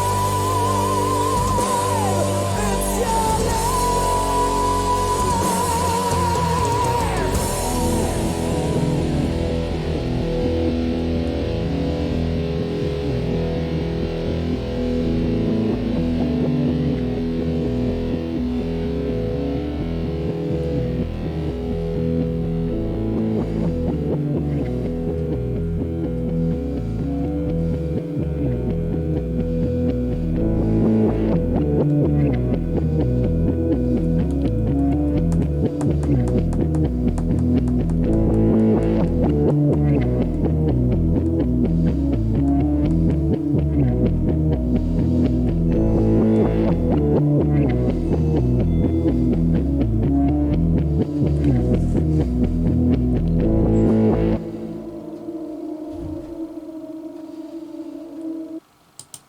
And they felt again to put another ad, but fortunately it's at the end of the song anyway, so you could say that we're kind of all tied up anyway.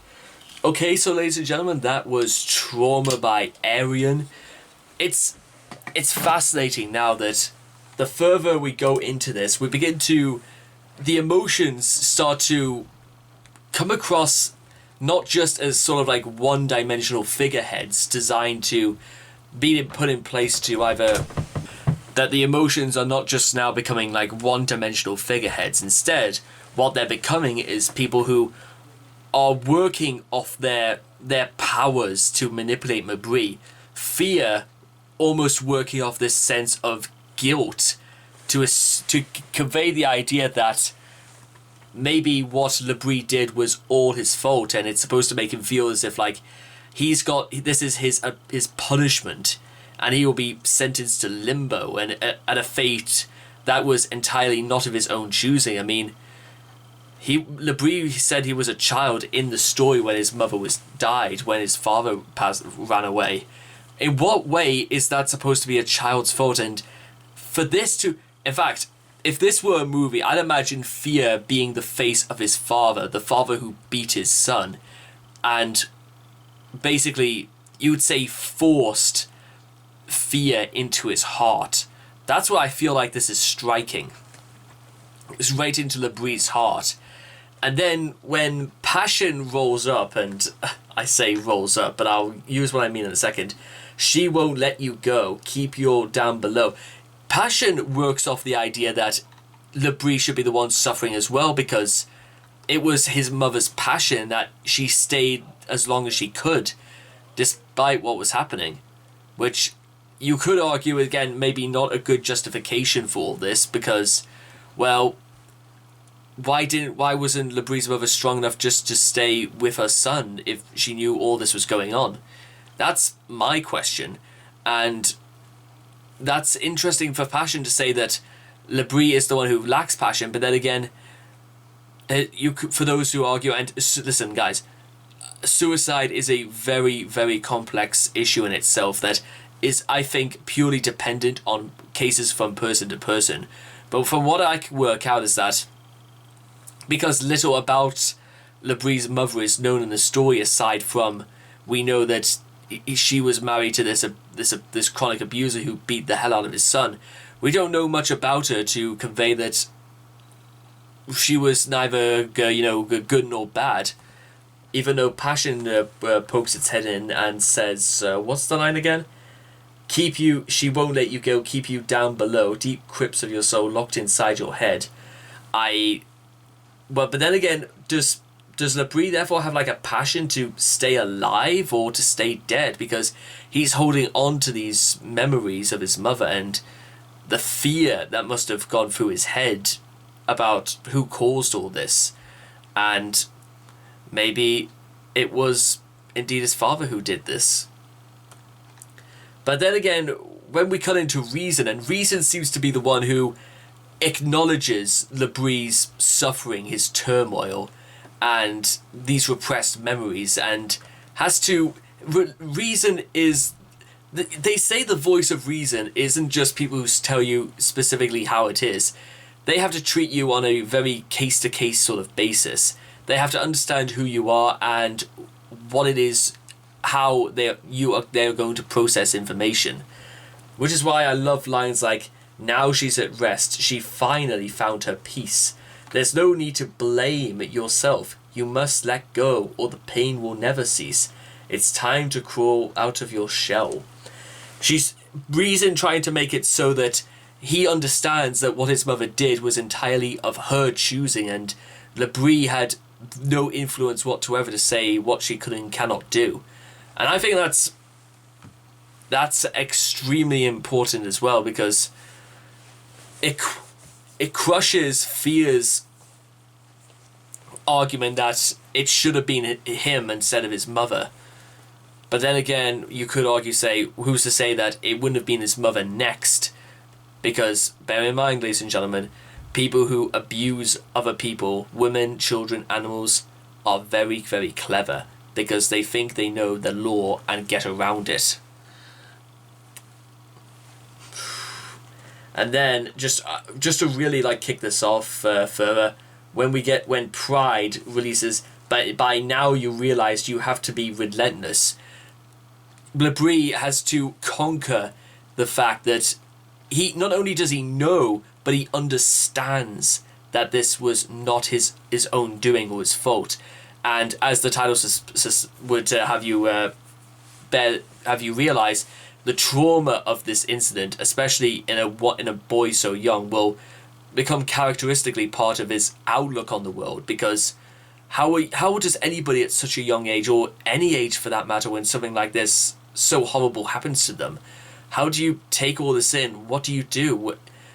Do you think that you're full of doubt, regret, and all of a sudden they're trying to work his emotions are trying to work in their own play of, is he really to blame, or was he right all along in thinking he should stay locked in this hospital bed? It's also interesting that love isn't really featured in this, because as far as I could work out, in an issue like this, there wasn't any love whatever. Maybe that could be telling as the question of why his mother killed herself. Possibly. I mean, I can't say for certain, but it's about as good a guess as any I could work out at this moment. And finally, Labrie is still silent. So, does he come in to say something in day 13, or what happens next? But I'm afraid we're going to have to find that out another time. So, I hope all of you guys have enjoyed this reaction video to Dave 12 Trauma by Ayreon. Please make sure to leave your thoughts and comments in the comment section down below. Let me know what you guys thought of Trauma for yourselves. Please also make sure to also like and subscribe to get daily notifications when my videos come out. And I hope to see all of you guys again in the next video. Take care. Bye-bye for now.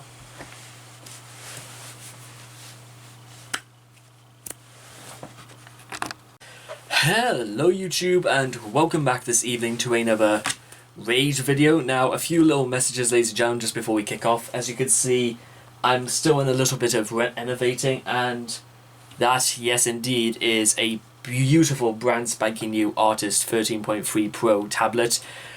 Yeah, you're going to be seeing it in action hopefully in a couple of weeks time. But today, ladies and gentlemen, we are up to day 13 of Ayreon's Human Equation, and we are going to be looking for a sign of life, a sign of relief, or a sign that perhaps the accident was planned in some way.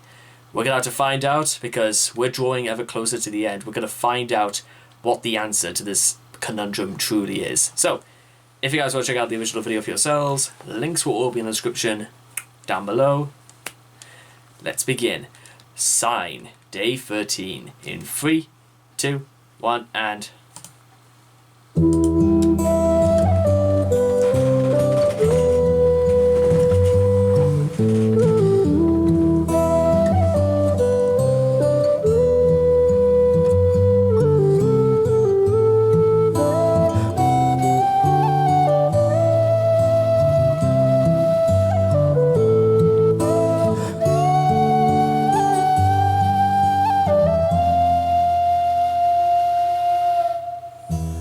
Fate has come to warn that you far too long forsaken her heart. Move to the truth, breathe the sunlight burning in her open arms.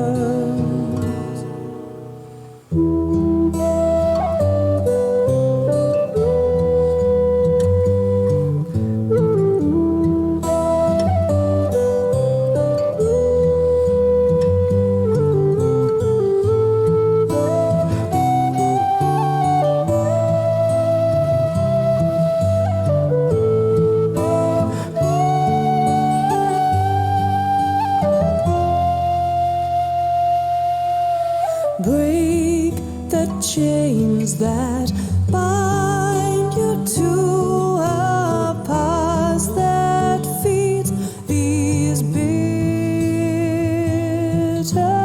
days.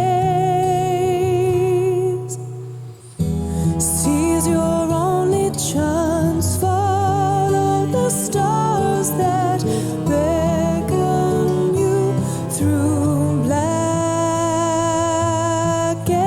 skies.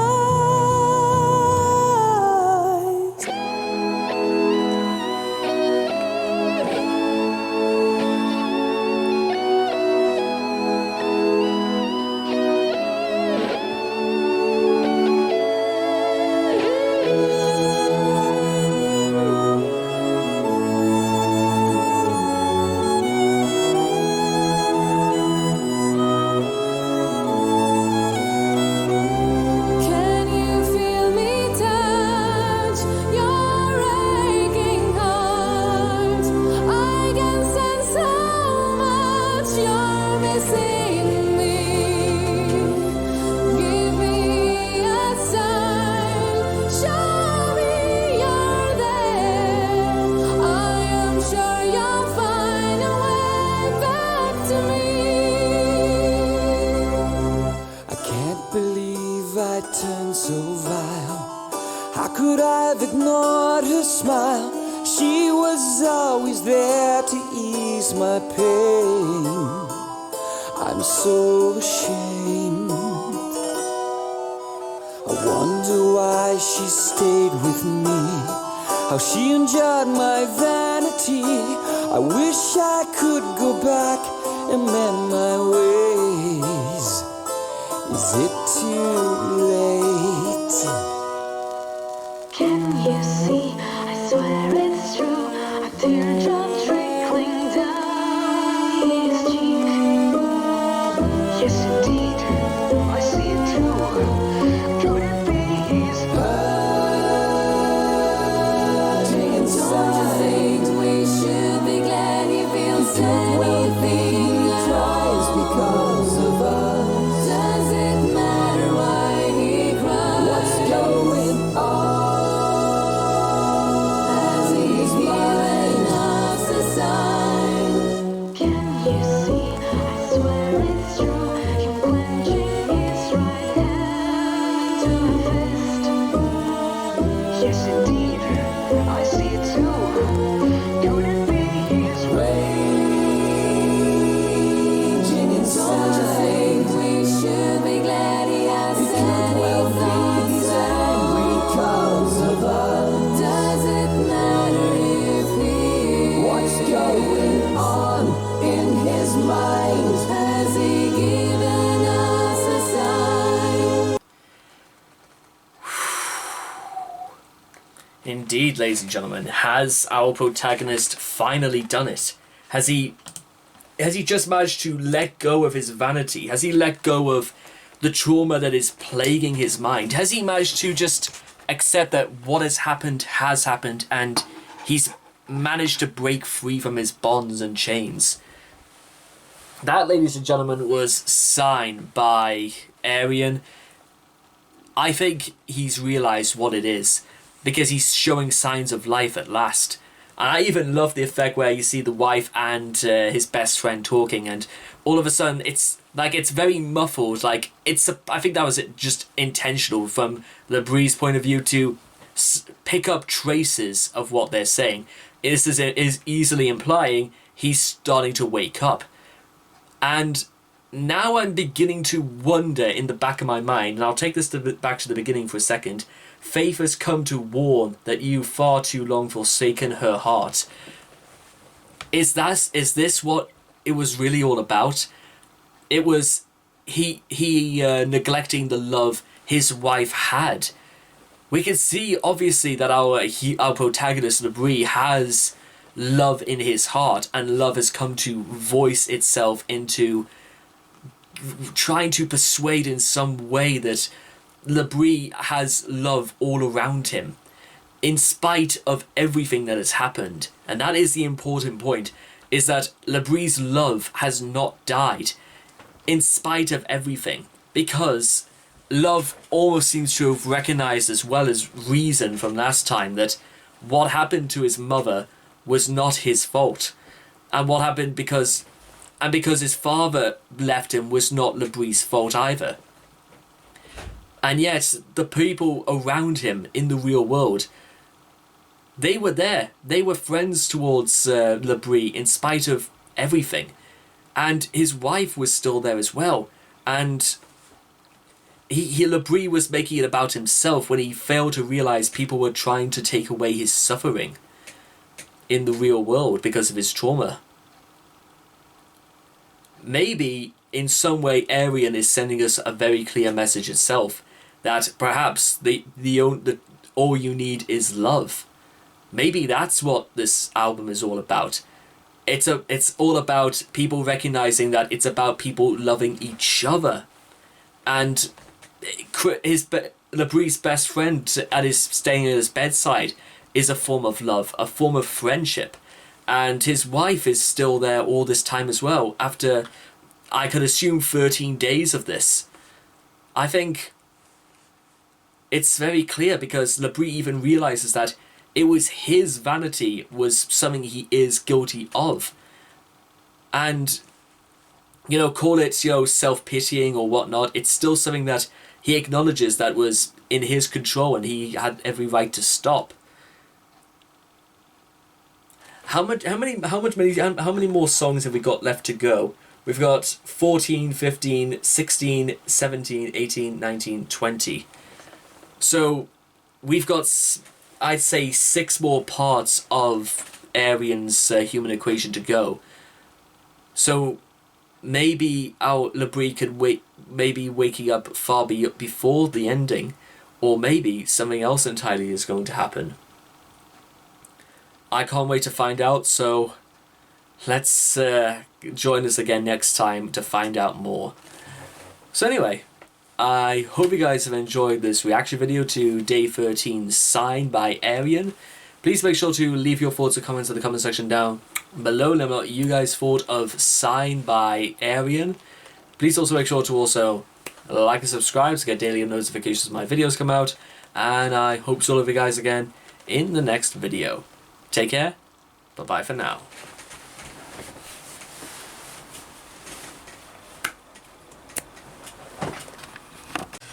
Hello YouTube, and welcome back one or to another Rage video, where tonight, ladies and gentlemen, continuing in the age-old fashion of filming very near the dead of night, we are going to move on to Day 14, where we are talking about pride. Is this about... Well, I'm going to assume it's all about pride, but whom's pride are we going to be referring to? Well, we're going to find all that right now as we're closing in on basically the final act. So, if you guys want to check out the original video for yourselves, links will all be in the description down below. Let's begin. Day 14, Pride, in 3, 2, 1, and...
Ladies and gentlemen, that was Day 14, Pride by Ayreon.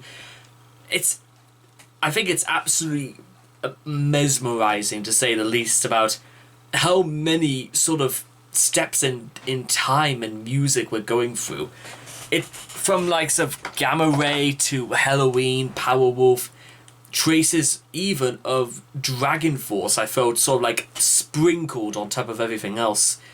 In fact, speaking of sprinkling, there seems to be, I mean, I suppose really, unless of course there is some kind of antagonist at large, what becomes quite interesting is that once fear was sort of like portrayed in a negative light, now pride has sort of like become this arch enemy of Labrie's life. He is now forcing his wife away. He's now being ruthless in the pursuit of making money, and by basically being a businessman. He's trying to show the world he's in control, that he's going to shake off the abuse that his father gave him. And then, of course, this wonderful part in the end where reason and pride, it's almost as if like Labrie is trying to smudge pride into reason so it can make him seem as if his pride is the only sole reason, that the reason why he has to live is to, you know, put down his childish ways and actually get down to business. I mean, what was the line again? I've always been respectable. I don't understand. Maybe he doesn't understand why at some point people have looked at him quite ill, or looked at him with the assumption that actually he is, but he's a bit too ruthless to those who doesn't respect him. Possibly in contrast to what he did to those bullies back in childhood. I try to be compassionate. I'm not a ruthless man. It's interesting how Labrie goes from, and I can't even work out if this is meant to be still him as a teenager, by the way he goes, I try to be compassionate, I'm not a ruthless man, I've always been respectable, I don't understand. Maybe that's his good intentions are being misinterpreted through, I don't know, possibly the way he's presenting himself. That's certainly one take I'm getting from this, is that he doesn't seem to understand is that for what he's trying to do, trying to uphold his dignity, trying to be a good man, and it seems as if everybody just doesn't seem to understand him for this, which is, I understand exactly why, well, at least understand what it's like to, people look at you in a certain light and think that he's doing things for the wrong reasons, or he can't be compassionate with this mindset. Then there are other occasions where he is so overwhelmed by his own pride that he doesn't see for the fact that he has to in any way change whatsoever. But then, when reason and barks in with his way of common sense and logic, you can still change and right what is wrong. So maybe Labrie in some way understands that there are wrongs to his theory, like there are ways he's going about these things in perhaps the wrong way. Not to say that his heart is in all this, but maybe it's just he's missing a few steps, as it were. And then pride seems to just almost also give in to Labrie by asking him, but can you swallow me, or am I too strong? I.e., is it too much for Labrie to let go of his pride, the thing that has he thought would have driven more people towards him, but has actually more driven people away from him. I mean, it's a difficult one indeed, because if he has to let go, then why should he let go of the things that has always made him what he is? I mean, if he does, then what is he going to be when he comes back into the real world, supposing he does wake up? Which I've got to find out exactly why, because they're just trying their best to force, because even it might even also be that Labrie has to be forced to give up his reason as well. The the very thing that seems to have been the voice of reason throughout this entire series.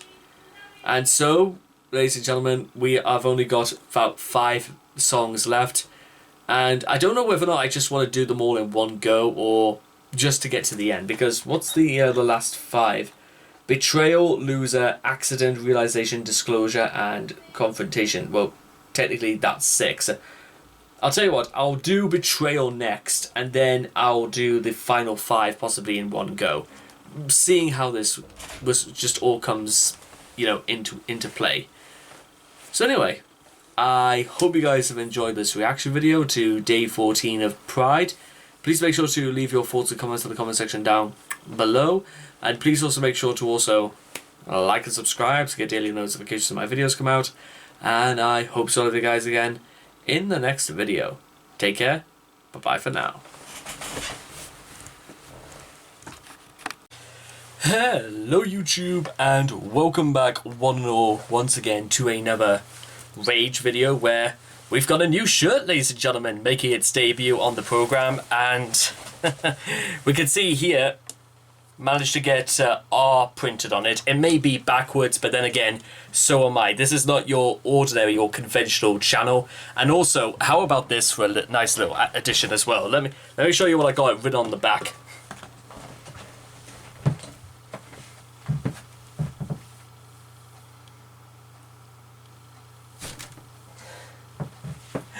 Oh god, yeah. You laugh now, ladies and gentlemen, and I can tell you're laughing already, but imagine what it's going to be like in a good year when these things will be selling like hotcakes. I gotta tell you right now, ladies and gentlemen, you laugh at these, but by the time everybody will want to be cashing in on my bling, as it were. I mean, could you imagine the amount of people who will not want these shades? Hey, you know what? Maybe people will want these, because you know what? This is as close to as a clothing line as I've actually started then at any other point in my life. And you know what? I'm really impressed. I really like the job they've done. So watch this space. There could be more in line for the future. Still, that's a very long way away. And from what are we on right now? The 2nd of February. So we still got 332 days to go until we see if this makes if this catches the eye of anybody involved. But speaking of catching our eyes, day 15, Betrayal. Now, who exactly is going to betray who here? I'll be very, very curious to work out. In fact, for all we know, maybe Labrie will be the person who betrayed everyone else. His best friend, his wife, himself. We're about to find out, so let's get started. So, if you guys want to check out the original video for yourselves, links will all be in the description down below. Let's begin. Day 15, Betrayal. In 3, 2, 1, and...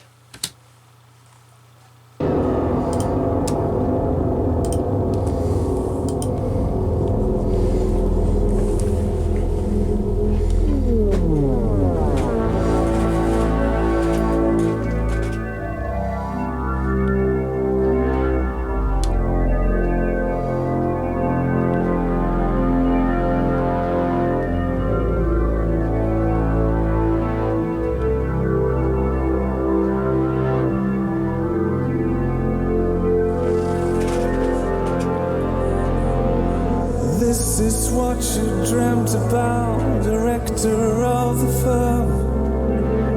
Will it be you or your best friend? He's always been the better man, and if it's all their turns, what will you do to gain your end?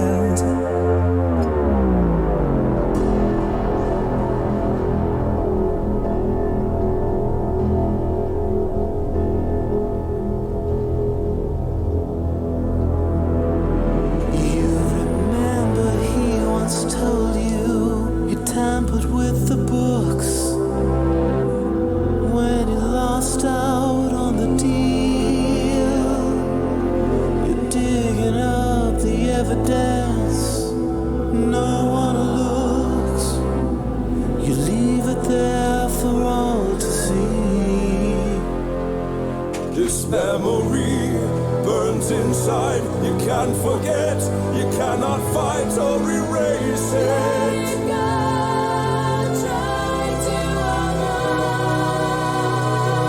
You have to tell and set it right.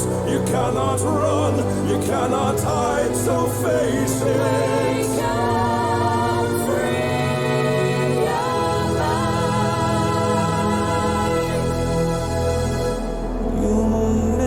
Talk, you'll never know what you have done. But can you live with this betrayal? They found him out and let him go. I guess you've won, but one day the truth might be unveiled. This memory burns inside. You can't forget, you cannot fight or erase it.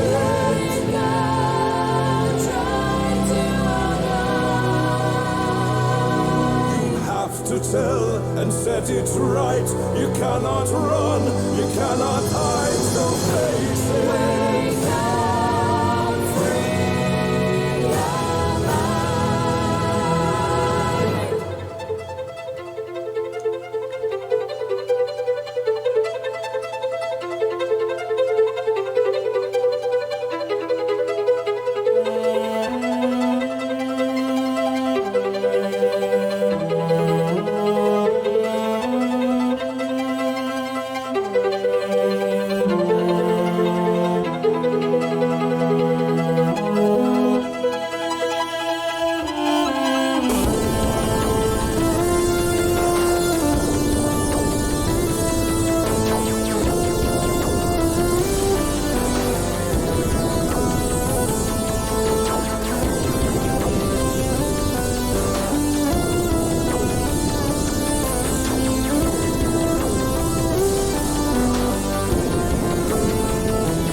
This betrayal.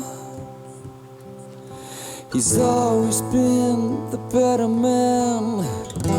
I never won. Now the truth must be unveiled.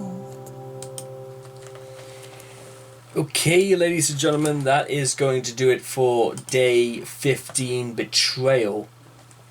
Now, what's remarkable, I would say, from the word go is that this... Okay, there we go. Is that, well, it's basically revealed that as these two have worked side by side and been for each other, possibly Labrie's best friend has sort of been the best person that Labrie could ever hope for. He then has to go... Labrie goes away and tries to just frame his best friend so he can just basically get his position. That's basically the gist of what's happening. And then reason and passion going in saying that you have to do the right thing because you keep saying that you're not a reckless man, as we mentioned previously, but I suppose Labrie always knew he had to do the right thing because that whole little breakdown, as it were, like about 4 minutes in, it seemed to be well, from my point of view, it seemed to be almost representative of like a spiral, like a downward spiral where all of a sudden maybe our protagonist is not as heroic and as, you know, not as much as a victim as now he once was, because it's become patently obvious is that he seems to have more or less forgotten and just got over all the things that happened in his childhood already, and he sort of just kept this all away from his best friend, not because he didn't want his best friend to win, because he wanted it more. Well, I suppose you could say he didn't want it more, he wanted to win at all costs, so he put more effort into sabotaging his own friend. And I wonder if it's at this point, because of how much detail was sort of like gone over in Betrayal, that we're getting closer and closer to working out, or to the exact day of when this happened, because it's certainly Labrie has had plenty of time, I mean day 15, to work up to this point, so maybe it's just a very steady sort of incline as towards what the main cause of his downfall really was. I mean, what's our next song choice again? Loser. So maybe possibly this could be redemption for what happened to our to the best friend, as Labrie gets caught out or something else happens. Maybe he loses his wife to his best friend, or goodness knows what's going to happen. But since we're almost at the very end of this journey anyway, I think it will not be too long before we find out again for ourselves. So anyway, I hope you guys have enjoyed this reaction video to Day 15 Betrayal. Please make sure to leave your thoughts and comments in the comment section down below. Let me know what you guys thought of Day 15 Betrayal by Ayreon for yourselves. Please also make sure to also like and subscribe to get daily notifications when my videos come out. And I hope to see all of you guys again in the next video. Take care. Bye-bye for now.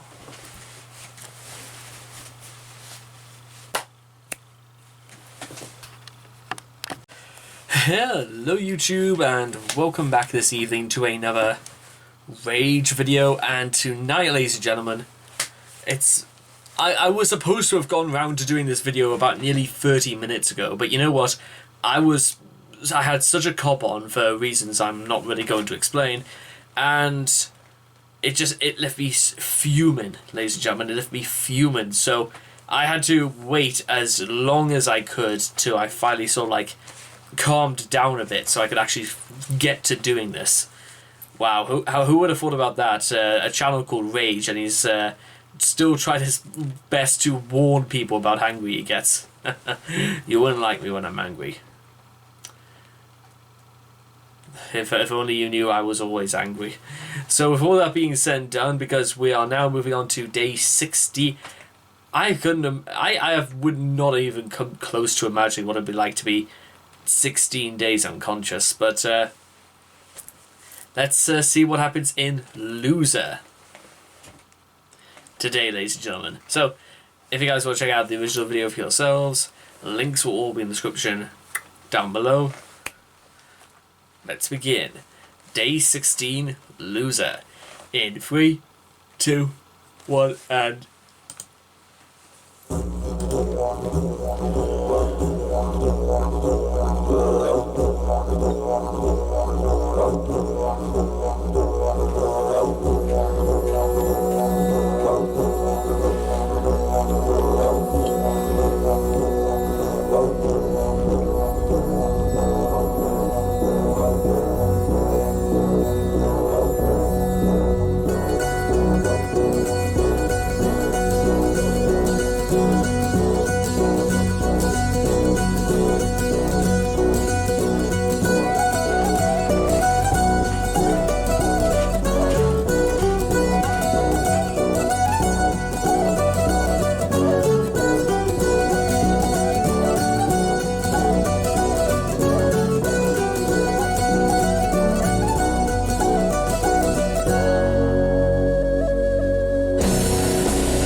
defenseless and alone. See, I'm no fool, I always knew you wouldn't make it on your own. Cause you're just like your mother, well, where is she now? You'll end up like her soon, 6 feet underground, loser.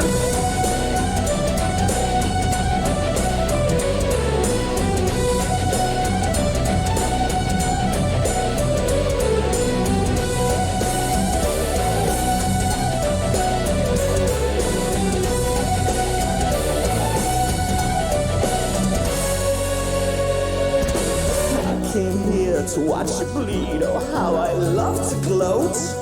If you had any balls at all, you'd grab me by the throat. You don't even look like me, not even close. You're an aberration, some freak, I suppose.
My fun, I'm going back to the place I don't call home.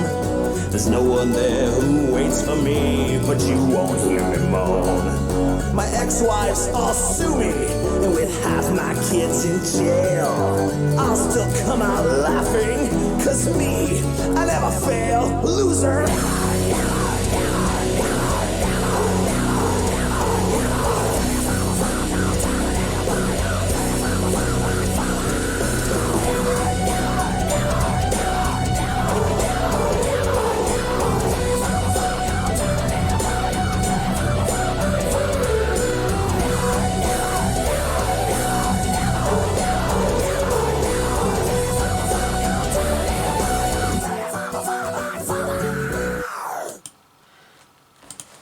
Like, I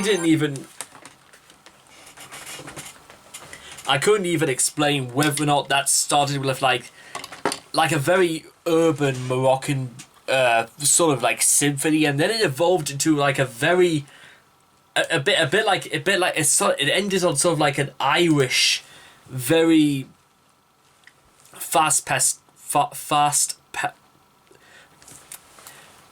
it continued to an Irish fast-paced melody. It's sort of like play faster or the music is going to kill us all.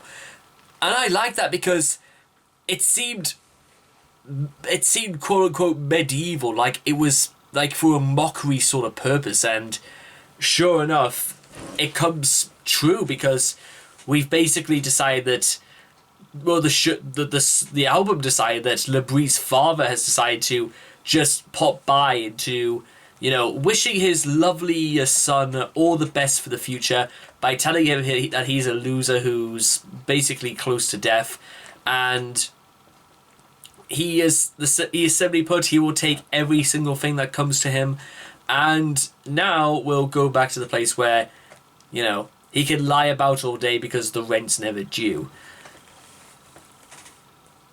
You know what? Guys, listen to me. I know fine well that there are bad fathers in this world. That's just... And it's not for me to say whether or not there are bad fathers. I think it's displayable by their actions more than anything else. That's a surefire way of working it out, if you don't mind me saying. However, from what I've gathered, from what I've observed in this album, this kid, this father, I should say, responsible for literally screwing up this kid's childhood, and all this built-up rage and frustration that Labrie, as a young man,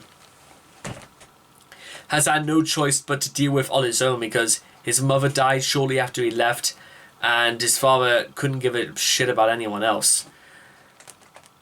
You gotta really... I wouldn't even begin to know exactly who on earth would be... who could do stuff like that. That's just...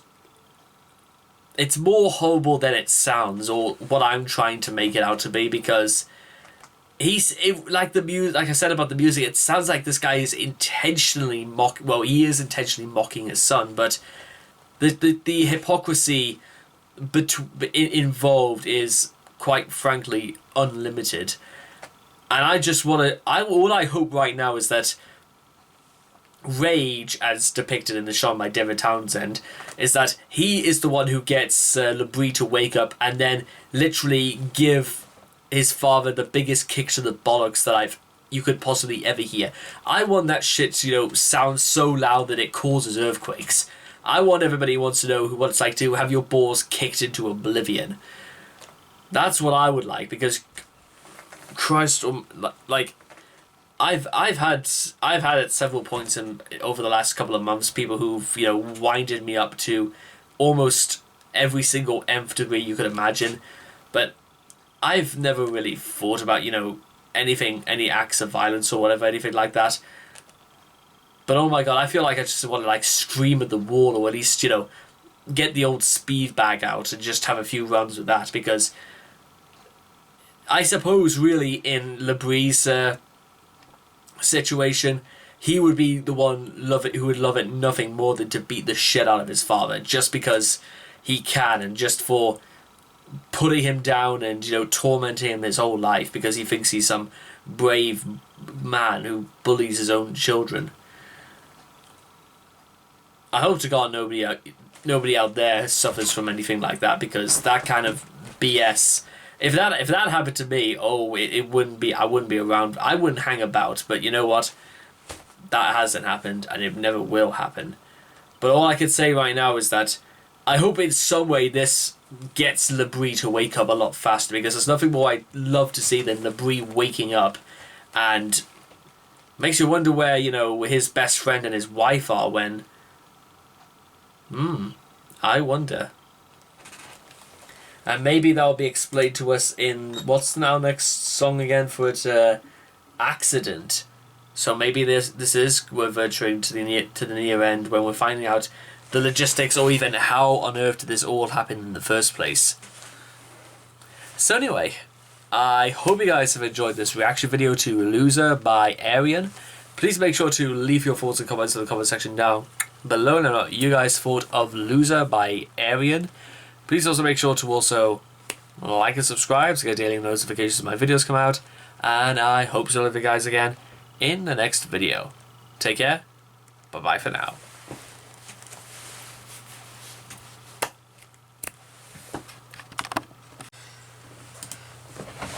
Hello YouTube, and welcome back to another Rage video, where tonight, ladies and gentlemen, is going to be a very, very special occasion, ladies and gentlemen, because we are now at the 251 video marker.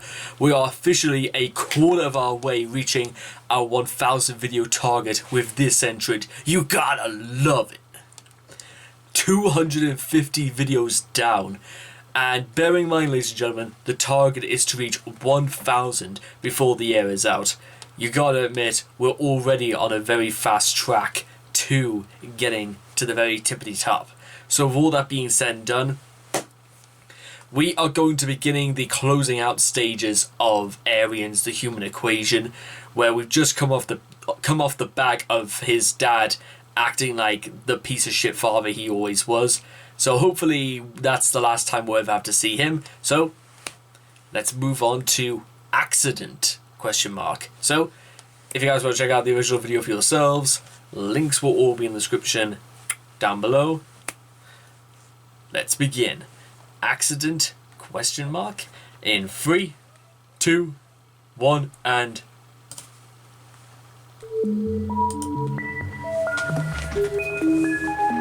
Beep boop beep beep beep boop.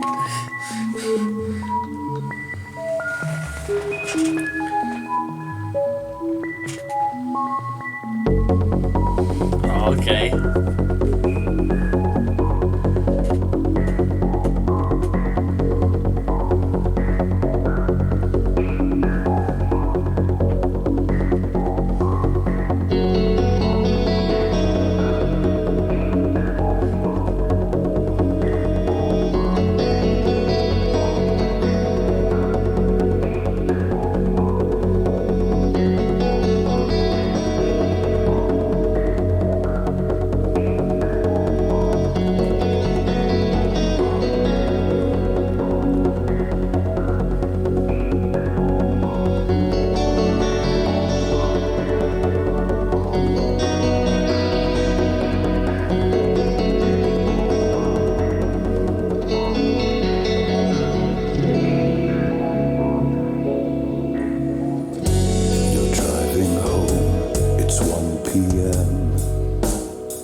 You're a broken man.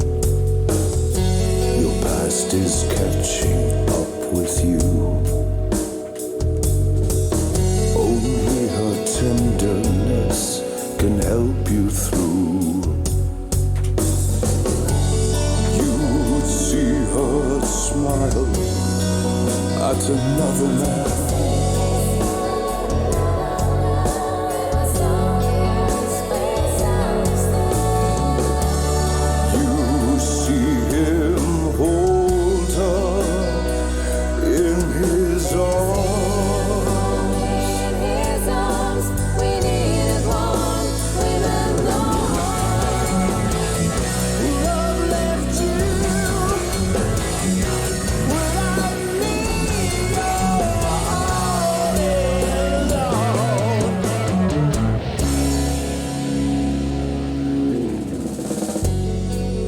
Of sorrow fill your eyes. Your cold and wretched life flashes by. Is that your father standing there? You turn the wheel, you no longer care. You saw her smile at another man.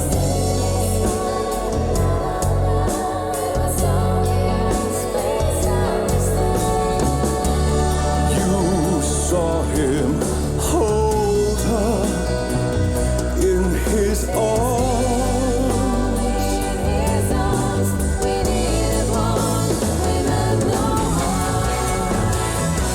Love left you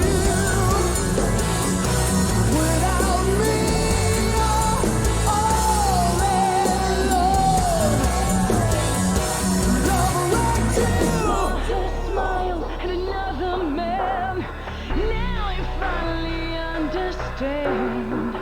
He held her in his arms. You've nothing left. It's gone too far.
You know what, ladies and gentlemen, I gotta lay it on the line for you guys.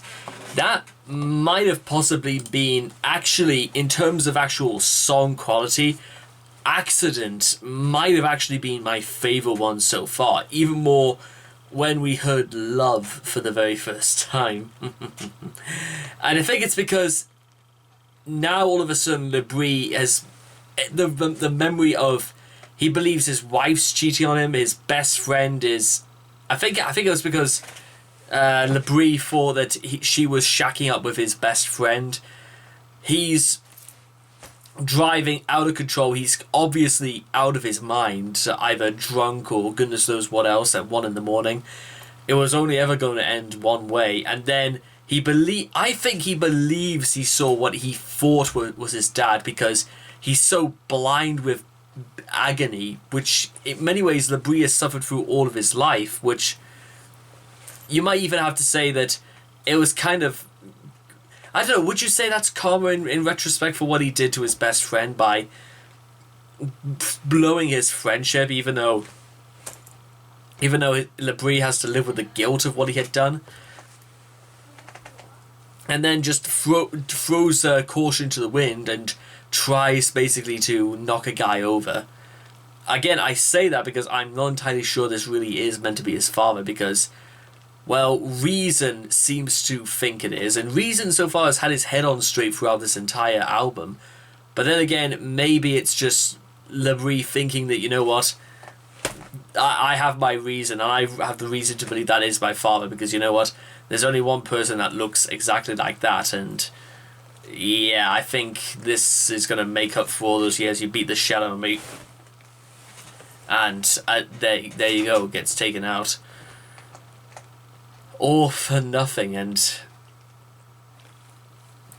that, and I gotta tell you, it's sort of like just, it really does come to a head where it's a terrible, somebody suffering through agony, through not only Bree's childhood, not for the fact that he took his frustration out on everybody at school, the fact that he felt like he had to somehow bully his way into a position, into a successful position, and now he believes he's, because of his angerness, because of his bitterness to the world, and the fact that he couldn't get what he wanted, when all he wanted was his dad to love him and not beat the shit out of him, and now he doesn't even have his mother. In fact, I often wonder whether or not Labrie wanted to use the excuse of his mother not being there but dying so soon as fuel as well, because why would she kill herself for basically her own purposes? Like, was she just not up for taking care of me? I mean,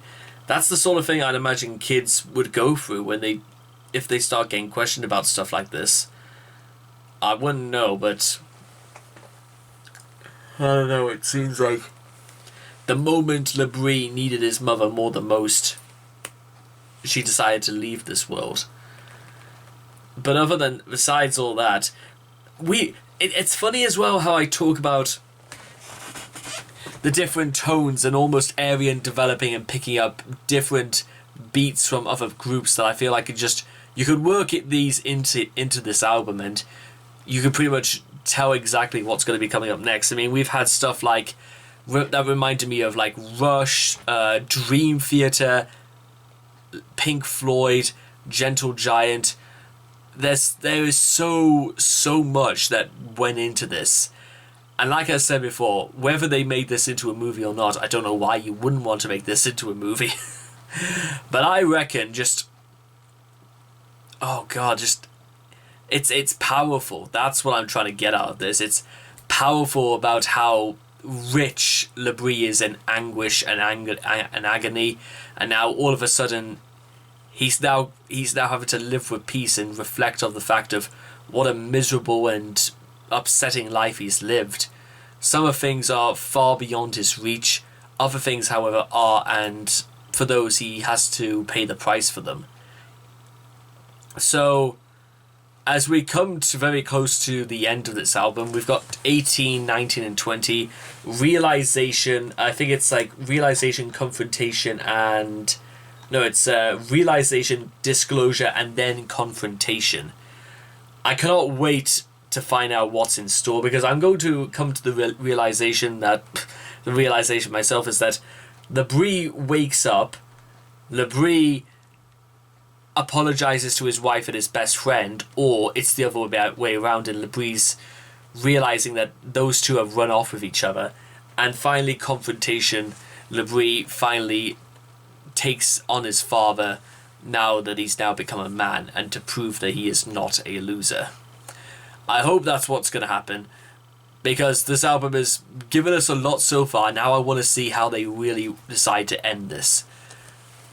So anyway, that's going to be all for another day. So I hope you guys have enjoyed this reaction video to day 18, day 17, accident, question mark. Please make sure to leave your thoughts and comments in the comment section down below. Let me know what you guys have thought of day 17, real accident, question mark, for yourselves. Please also make sure to also like and subscribe to get daily notifications when my videos come out. And I hope to see you guys again in the next video. Take care. Bye-bye for now.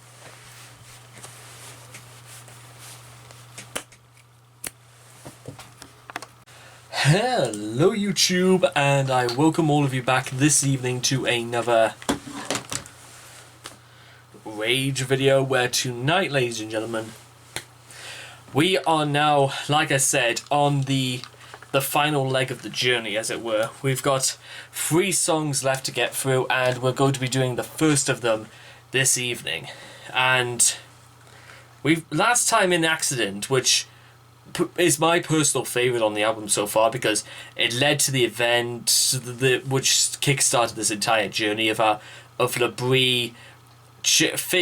Absolutely in his mind he knows that his wife has cheated on him, and he tries to murder what he thinks is his own father, and that's how he winds up in the coma. So we're going to see what the realization is, or what has LeBrie finally realized that perhaps we didn't. So if you guys want to check out the original video for yourselves, the links will all be in the description down below. Let's begin. Realization in 3, 2, 1, and...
Sorry to pause there, but I love that little touch. Let me just take this back. I love little touches like that. Wait for it.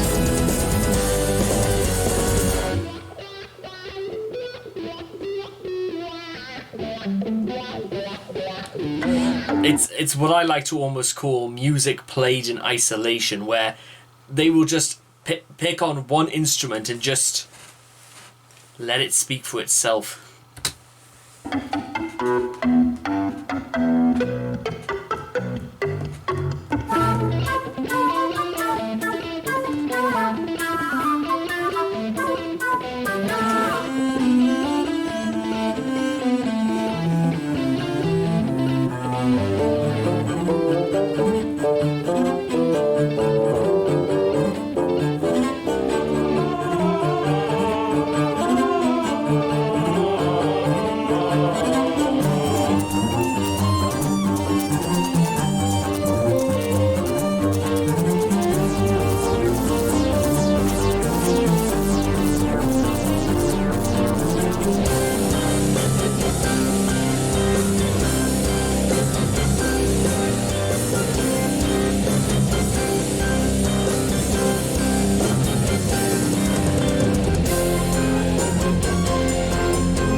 You know what we should do, ladies and gentlemen? Came to the realization that he's been suppressing himself all of his life, and now he has to open himself up. His emotions, his feelings, everyone is by his side, and now they are telling him to do one thing and one thing only. Wake up. Wake up. Wake up.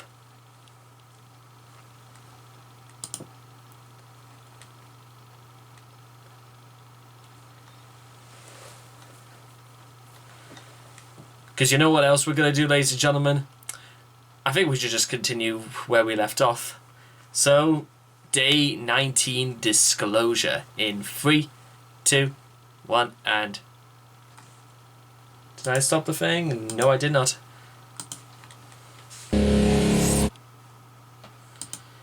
Don't worry, I'll make sure to get through this commercial.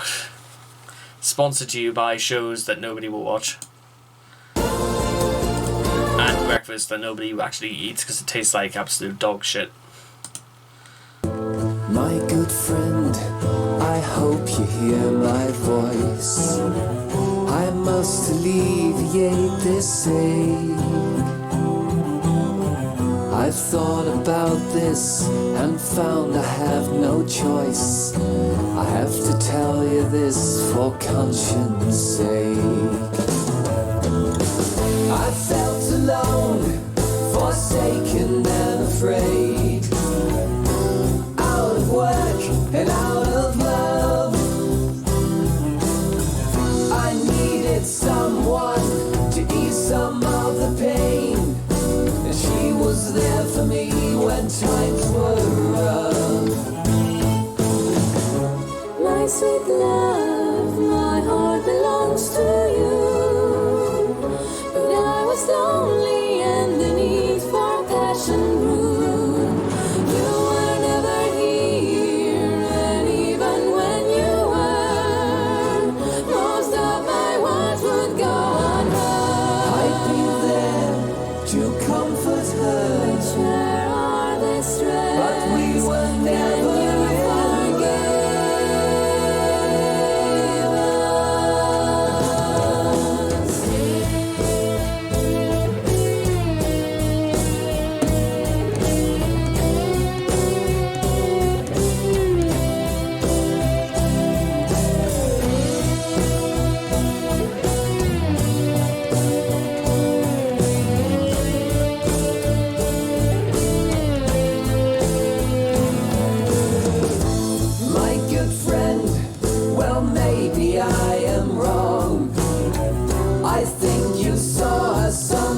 day. I want you to know she loved you all along.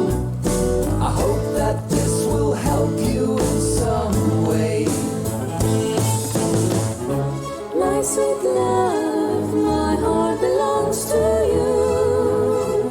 But I was lonely and the need for passion grew. You were never here, and even when you were, most of my words would go unheard. I'd be there to comfort her, Share our distress, but we were never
If I haven't said this before, I'm going to say it now.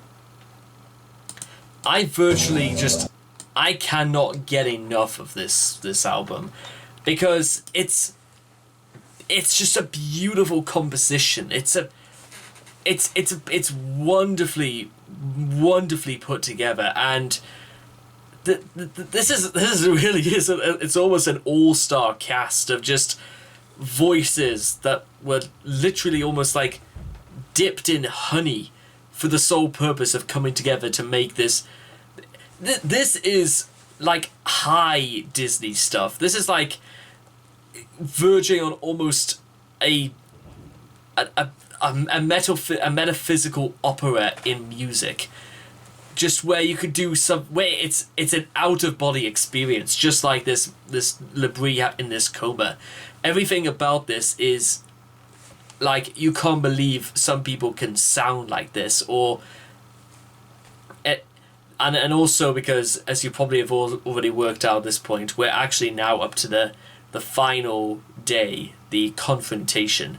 So let's conclude this very interesting saga.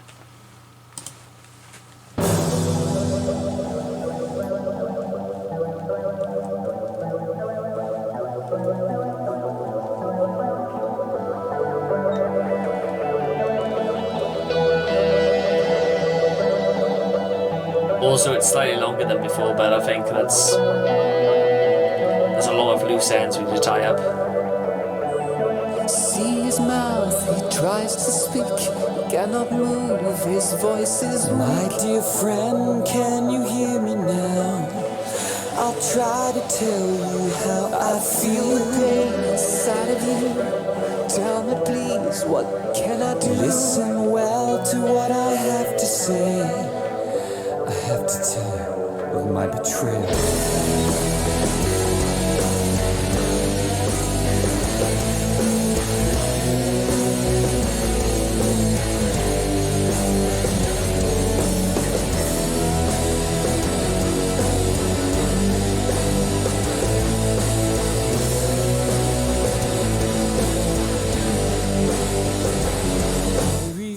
The facts, it was clear, they spelled the end of your career. Yes, I always felt that it was you. I repressed the thought, although I knew the truth is out. I feel relieved. You hate me now, you've been deceived. No, wait, we are even now. Come back to us somehow.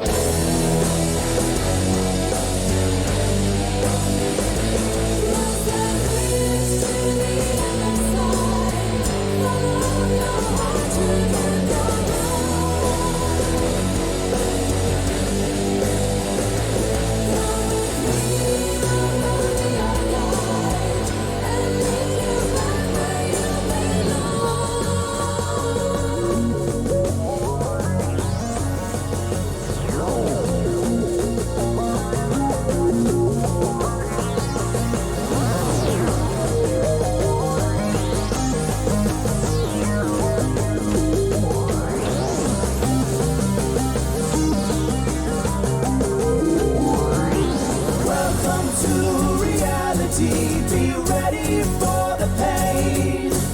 Welcome to reality. Will it be in vain? Welcome to reality. Nothing much has changed since you were gone. Rise up and show the world you can be a better man. Rise up and show the world you can. Yes, you can.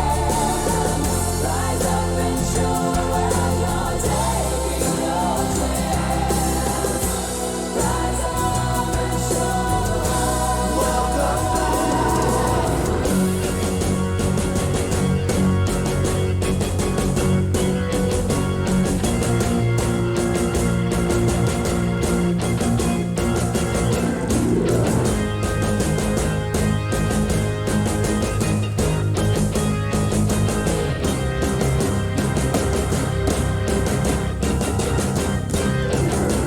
Welcome to reality.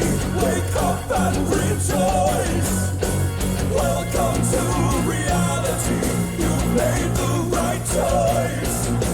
Welcome to reality. And let them hear your voice. Shout it out. Rise up and show the world your battle is won.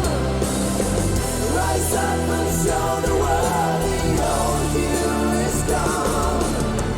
Rise up and show the world your new life has begun.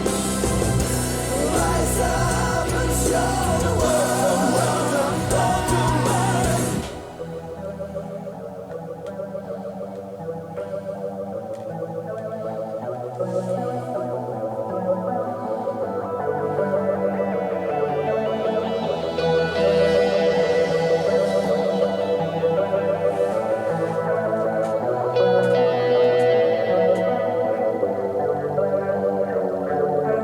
Here inside the question burns. Are you sure of your return? I am sure I deserve this chance. Now I understand It it all all. seems so unreal to you. Can you decide what to do? Yes, I can, or I will survive. Look at me, I'm alive.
equation program aborted.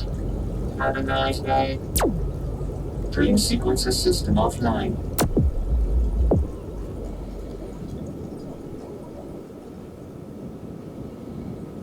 Emotions. I remember.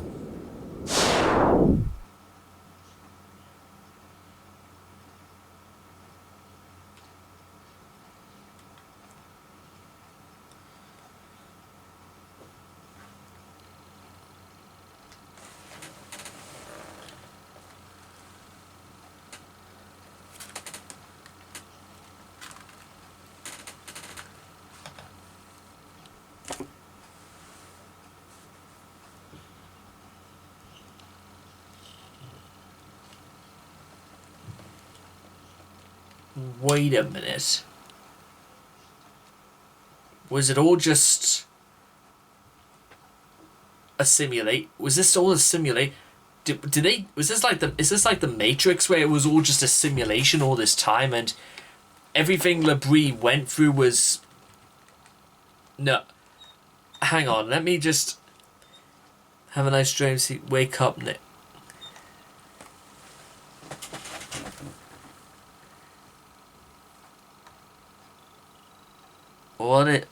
What is this? Well, how did that...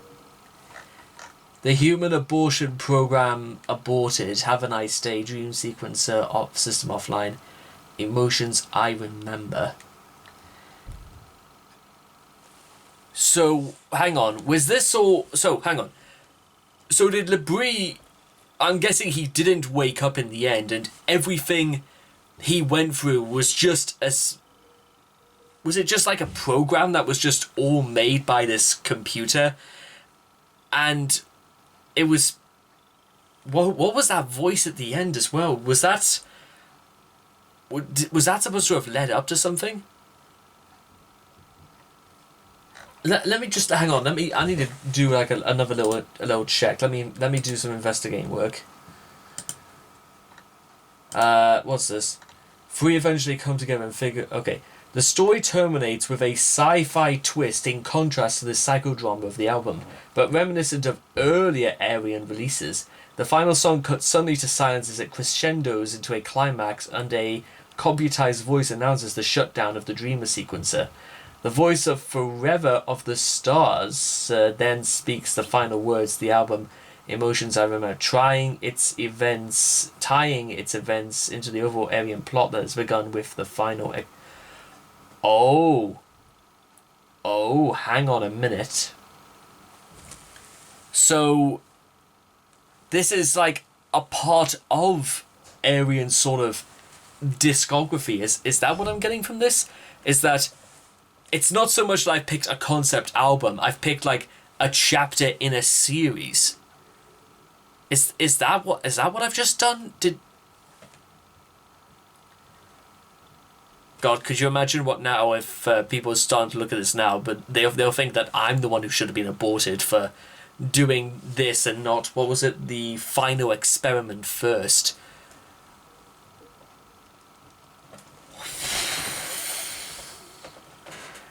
Jesus. That's... I wasn't expecting that. No way was I expecting that. But oh my, okay, so... In fact, actually, you know what? I'll tell you what. Let's go one further. Let's go back to that. Actually, the human equation program aborted. So, is the creature going emotions I remember? Is he like trying to recreate man in his image, but all of a sudden he decides no, he can't because the human emotions are too off balanced, and some are so overpowering with their own sort of like self-interests to purely be comparable. And actually, you know what? Emotions... Was Dr. Manhattan the one behind all this? I mean, it's not out of the range of possibility because Watchmen basically ends with Dr. Manhattan saying he's going to a different galaxy, one that is quote-unquote less complicated. So I suppose, like, and I've got to give credit to this, saying that, can you feel the fire burn? And everything sort of builds up, and then pull the plug, because they're too. It's almost as if they're trying to convey the idea that human emotions can raise the dead, or raise a man out of his coma. Was this, all of this, just the memories of just people who were put onto this mothership or some sort of laboratory in the middle of goodness knows where?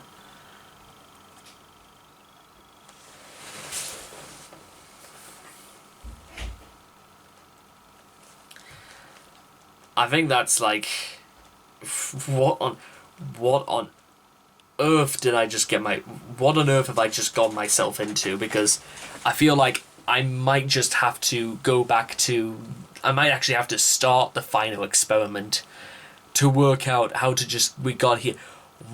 I've never in my life come across an album like this.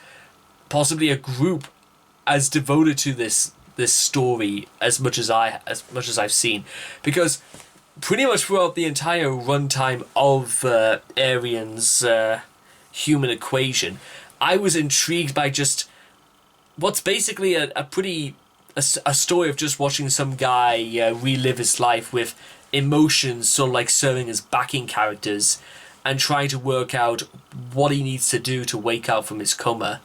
And the idea that his emotions, that Labrie was suppressing all of his life because his father suppressed his childhood, and his mother, to an extent as well, did exactly the same thing. And now, left with the grim reality that he is in a world where he's devoided his emotions and neglected the things that mattered to him the most, and heartlessly betrayed the very people that were there. And cause this grief and suffering onto himself, because is it possible to like do that because I'm really trying to like work out, well, aside from the father, whether or not there was any real sort of like enemy in this story. Rage seems to have these huge sort of outbursts whenever he arrives on the scene, but it's not particularly very difficult, because then again, it's not even hard to work out why he would be in this at all. Agony and fear to sort of like reinforce the idea of what Labrie has lost, and why he shouldn't go back at all. You should have remained dead. And obviously that was possibly there's an idea that these aren't memories at all. And these were just, as they said, these were just like programs. What if we forced fear to cause something that will increase adrenaline and tension in our character, but then everything else is going to have to like balance itself off. We're going to have to introduce reason, and it's like way too late at night to sort of like think without going off all night about this sort of thing, but I've just got to straight up no. If I did, no, not if, when I do the final experiment and maybe work our way up from where we got to right now. You see, that is a plot twist right there, ladies and gentlemen. It's at the very, very end, and nothing at all in this album conveyed the idea that anything was really out of the ordinary. I mean, the idea of like personifying emotions as characters in a story in this world where Labrie is in this coma, it's not necessarily, suspension of disbelief, because it's supposed to be in Labrie's head. It's not particularly a very difficult one to comprehend, and you could be forgiven for getting away with that. But it's when it comes to the ending, and when you consider these things, and it's not without the realm of reason to suggest that love can be such a beautiful, beautiful creature indeed. Which then I suppose begs the question of whether or not the best friend even existed, or whether or not he was just a simulation for this specific event, or whether or not the father was real, whether or not the abuse Labrie suffered as a childhood was real, whether his mother ever really did commit whether or not any of these things existed at all.